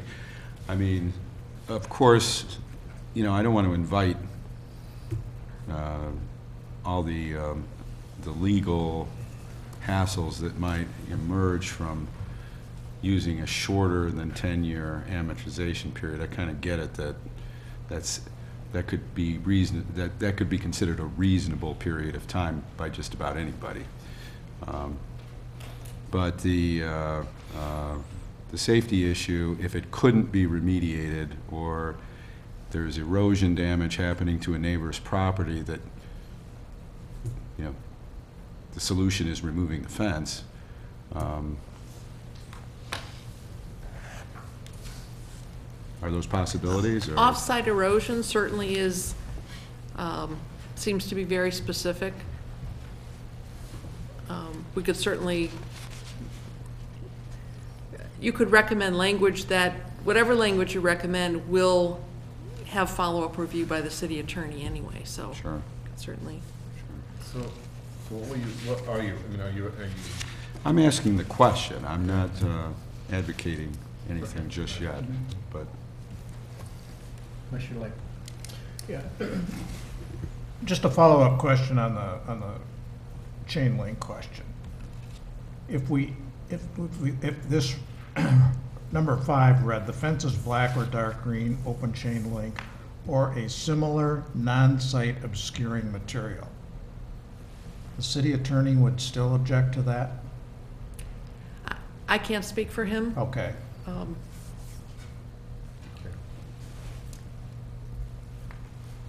I wrote the same thing. Yeah. I'd say, I might say low site. No questions. Jeff?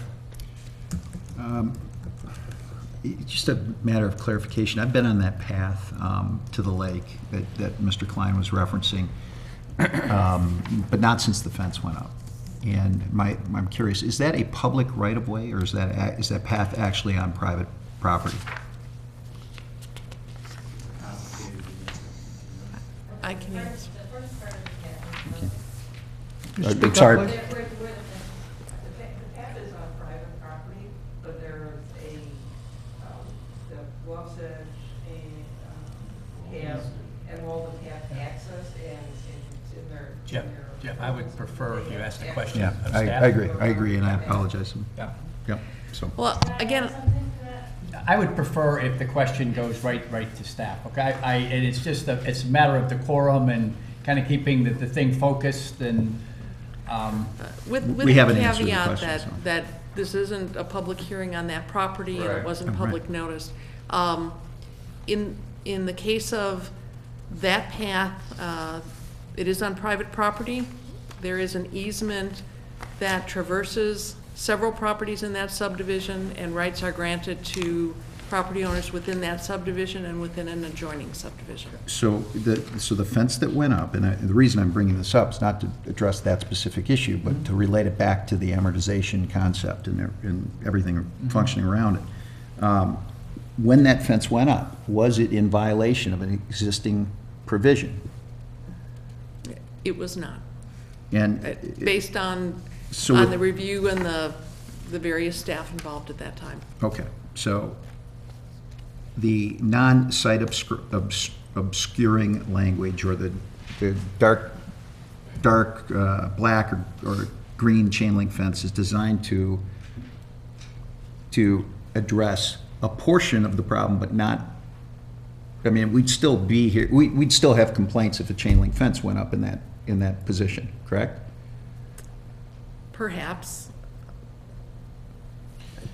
Probably, right? I mean, But was a variance granted for that fence? No. No. Doesn't sound like it. That's the point. So We're- my we're- point back we're- to the amortization is, how do you ask a private landowner to, yeah, I'm sure his fence company, after he spent $50,000, $60,000, $70,000, told him it was a 20, 25, 30-year useful life. How do we arbitrarily come up with 10 years? As completely alarming as it is that it exists in the first place, I mean, we'll concede that issue. I'm just not sure how do we come up with an amortization period arbitrarily without a corresponding offer of compensation? The city does have the ability to establish amortization periods for various items. For legally constructed improvements? What if tomorrow it was, we don't like your garage? Yes, for legally constructed improvements. And although this doesn't apply to Lake Forest, I'll give you an example so that we kind of step away from speaking about the specific issue. Many years ago, many communities wanted to move away from billboards, and many communities put into place regulations that prohibited or limited billboards that were along roads, which were huge investments. And amortization periods were established, and those billboards had to be removed. So it is a legal mechanism. And again, the 10 years came from discussion with the city attorney. But it is a legal tool that municipalities have. Okay, that was my question. Okay. Aggie? Well, just maybe one quick follow-up as I'm reading this. C number 3, tell me if I'm wrong, does that read that if there's a fence up right now, it can stay for 10 years unless the property gets sold, at which time it needs to come down? Yes, that's the way it's proposed. Okay, and we had talked earlier about how when a property is sold, goes through a transfer tax process, there's a number of things that get checked, such as a dual sewer connection, all that kind of stuff. Is that the trigger for the new homeowner to take the fence down? Yes. Is the city tells them at that transfer that the fence needs to come down? Yes. In other words, who's, again, with the enforcement part of this, you know? Yes, when someone came in for a transfer stamp, that's when we would check, this would get added to the list of the various items we check now. But to avoid that last minute trigger, as we do with the home inspection program, we work closely with the realtors to make sure they know what those requirements are, so it wouldn't be a surprise at that point. So it's 10 years for when the property gets sold, if it's prior to 10 years. Yes, that's as currently proposed. Thank you. Kathy, did we add public safety? It was discussed, and you certainly could. Yeah, why wouldn't we? Right? I mean, it certainly makes eminent sense to me, right? As far as, I mean, number 4 or,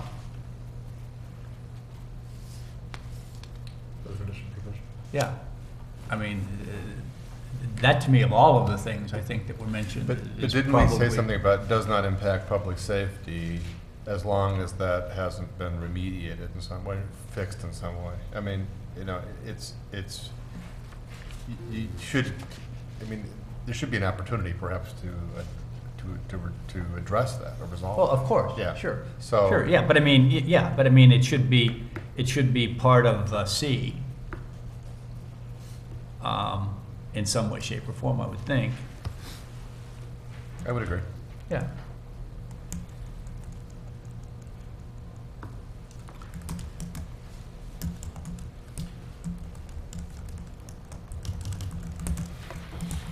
Well, my last meeting is going to end up being my longest meeting. Go ahead.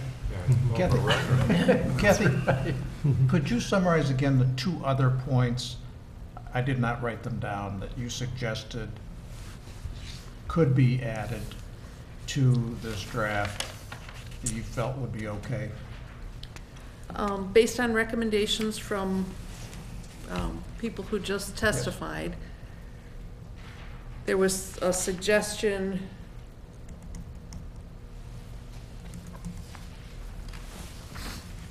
that the requirement for slope stability study have the ability to be waived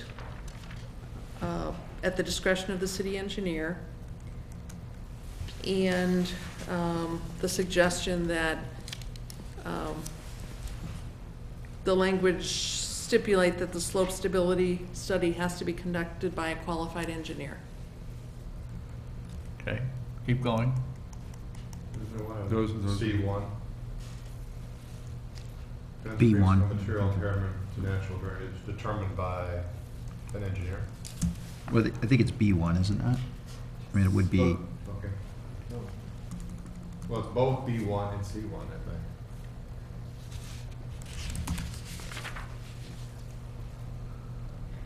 I think. The I think fence it's B- I think creates it's no B1. material Yeah. impairment to natural C1 is drainage the in the finding, I judgment of think, the of city B1. engineer.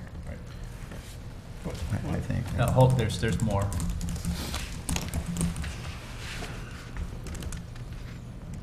No, no, no, no, no. Get it out of your head. Whatever it was, whatever it was. I'm gonna help you. That's what I was afraid of.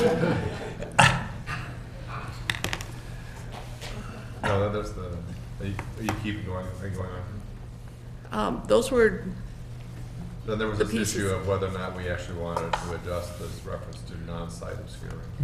and you added, I think it was your suggestion to add In non-site in B5. obscuring material. Yeah, in B5, I had said, and I think this is different than some of, I actually said to keep it somewhat vaguer. No, The fence is non-site obscuring, approved by the city, which preserves the overall natural appearance of the ravine or the. No, or the bluff area. I agree with the city attorney's position on this. I've seen this Okay, before. all right, so You- if- I mean, You're in a better place when you at least state something specific as an example of Okay. what would be But acceptable. the language you added, the fence is black or dark green, open chain link, or a similar material, or a similar similar non- non-site obscuring Or material. maybe low site obscuring.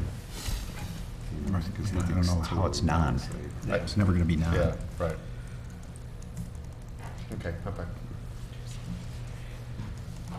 Minimal.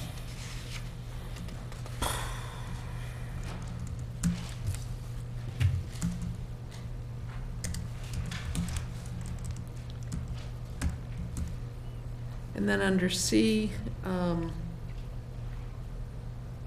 fence creates no material impairment to natural drainage in the judgment of the city engineer. The fence does not cause a public safety hazard. And maybe that one we have to say in the determination of the police or fire chief.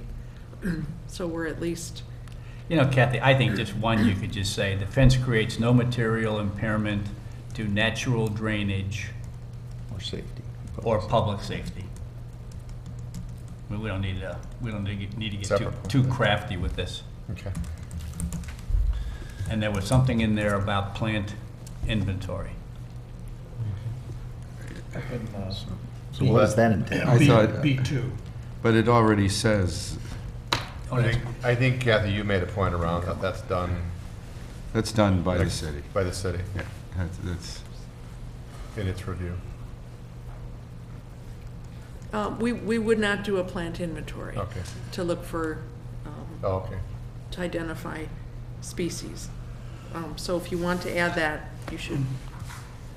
Okay, in the effort of moving this along, I'm going to skip commission discussion and comment and go right to you rereading, Okay. you going over the changes in the ordinance so that hopefully we can get close to voting on something, get agreement and close to voting on something. This Okay? is what I have, and I may be missing. Under B, variance criteria, number 5 is modified to read, and all this is subject to city attorney review and approval.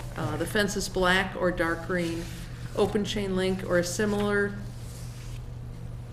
Minimally. non-site obscuring material. Minimally. Yep. As opposed to non. Minimally site obscuring. But minimally site obscuring material as approved by the city. Again, this is with respect to a variance, so the city has full discretion Right. as to whether or not to approve it. That's number one. With respect to C,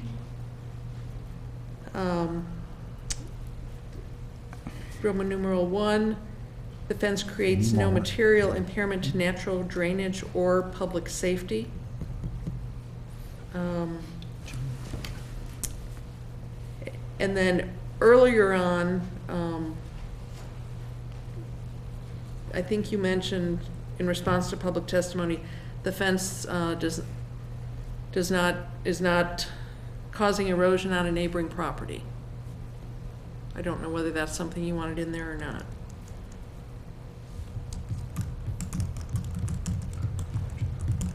Let's go with it. Is that for under That's under C. that's under C, affects the Right. amortization. Okay, I'm fine with that. That's actually important. Yep. In C2, there was a permanent post suggestion, which probably makes some sense. You can't just put a lean-to up to keep the fence upright. Well, it says in good repair, though. Yeah. And quite honestly, the whole intent of this is that nothing will be permanent. Right. You know? Yep. That's the whole. Okay. One last time, and then we're gonna vote on it. One last time, one. Just go over the changes, make sure we all agree. Jeff, you don't wanna do that? I do. I just think there needs to be some more discussion about this amortization concept. I What's mean, your we're- concern? Because it really doesn't address the concerns of the people that want the fence gone, or the concerns of the people that may have spent money putting it up in no violation of a current provision. So if our objective is really to remove the eyesore, then we ought to add some sort of incentive. So you have 10 years, or you have 15 years, or whatever a useful life is. But if you do it in advance of that period of time, we'll essentially amortize the cost and pick it up and do it. Whose will? We- You'll? We Well, meaning, I mean, I don't there's think- I got to don't be an think- incentive for people to take the fence down. Otherwise, we will have 70-year-olds still staring at the fence when, you know. Kathy's Any- got a comment on this. Any I know. financial consideration isn't under the purview of the Plan Commission. I understand, but This- that's why it This needs to be doesn't discussed. prevent the city council from moving in that direction. It simply establishes a framework for amortization and also for a truncation of that amortization period. Certainly, the city council could enter into private discussions about some other arrangement. I don't know, it's my 2 cents. I just think that, so you have a question maybe about the number of years, and that part I am not sure if I completely agree with 10, but it is at least based on the advice that we've been given that 10 years is the right period. My view is you're also trying to make a bold statement here about what we value in this community, which is in fact our natural setting in the ravines. I happen to live on one, literally. The house is 25 feet away from the ravine. That is why we bought that property. And I think what we want to say broadly is, we're serious about this. And you have 10 years. And in most cases, for many of the fences that have been around for 20 years, that they're probably in need of repair or need to come down anyway. So it's that to me is part of the spirit of this, is to say that it's new, but this is about the future. And I don't think it needs more than that. Now, the question really is, maybe to the other point, is 5 years better than 10, or you know, I just don't know if that's feasible. Well, I think the city attorney has come up with 10 for good reason. For a reason. And given Kathy's billboard example, I think there is precedent for doing something like this.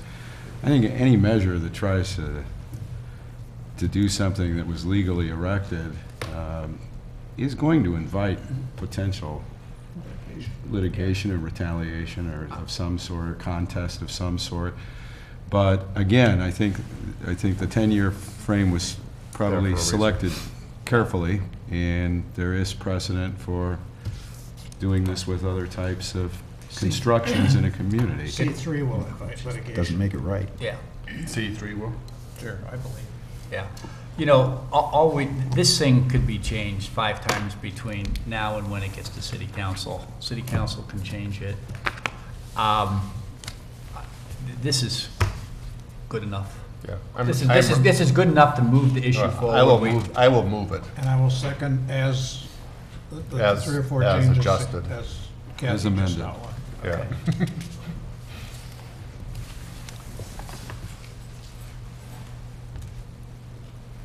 I think we have a motion. Are you asking me to review those one more time? No. No. We need to vote. Well, we need to vote. We all need to, It's been moved. and we have a It's second. been moved and seconded. And I think we're ready for a vote. all in favor? Aye. All opposed? Can stay here until 3 o'clock in the morning. I would like the record to show that we finished 1 minute before our Mandatory adjournment. Amen. bewitching hour, Okay, okay. I believe. We have, okay. Any public testimony on non-agenda items? Good. Thank you. Motion for adjournment. So moved. Second. Gee whiz.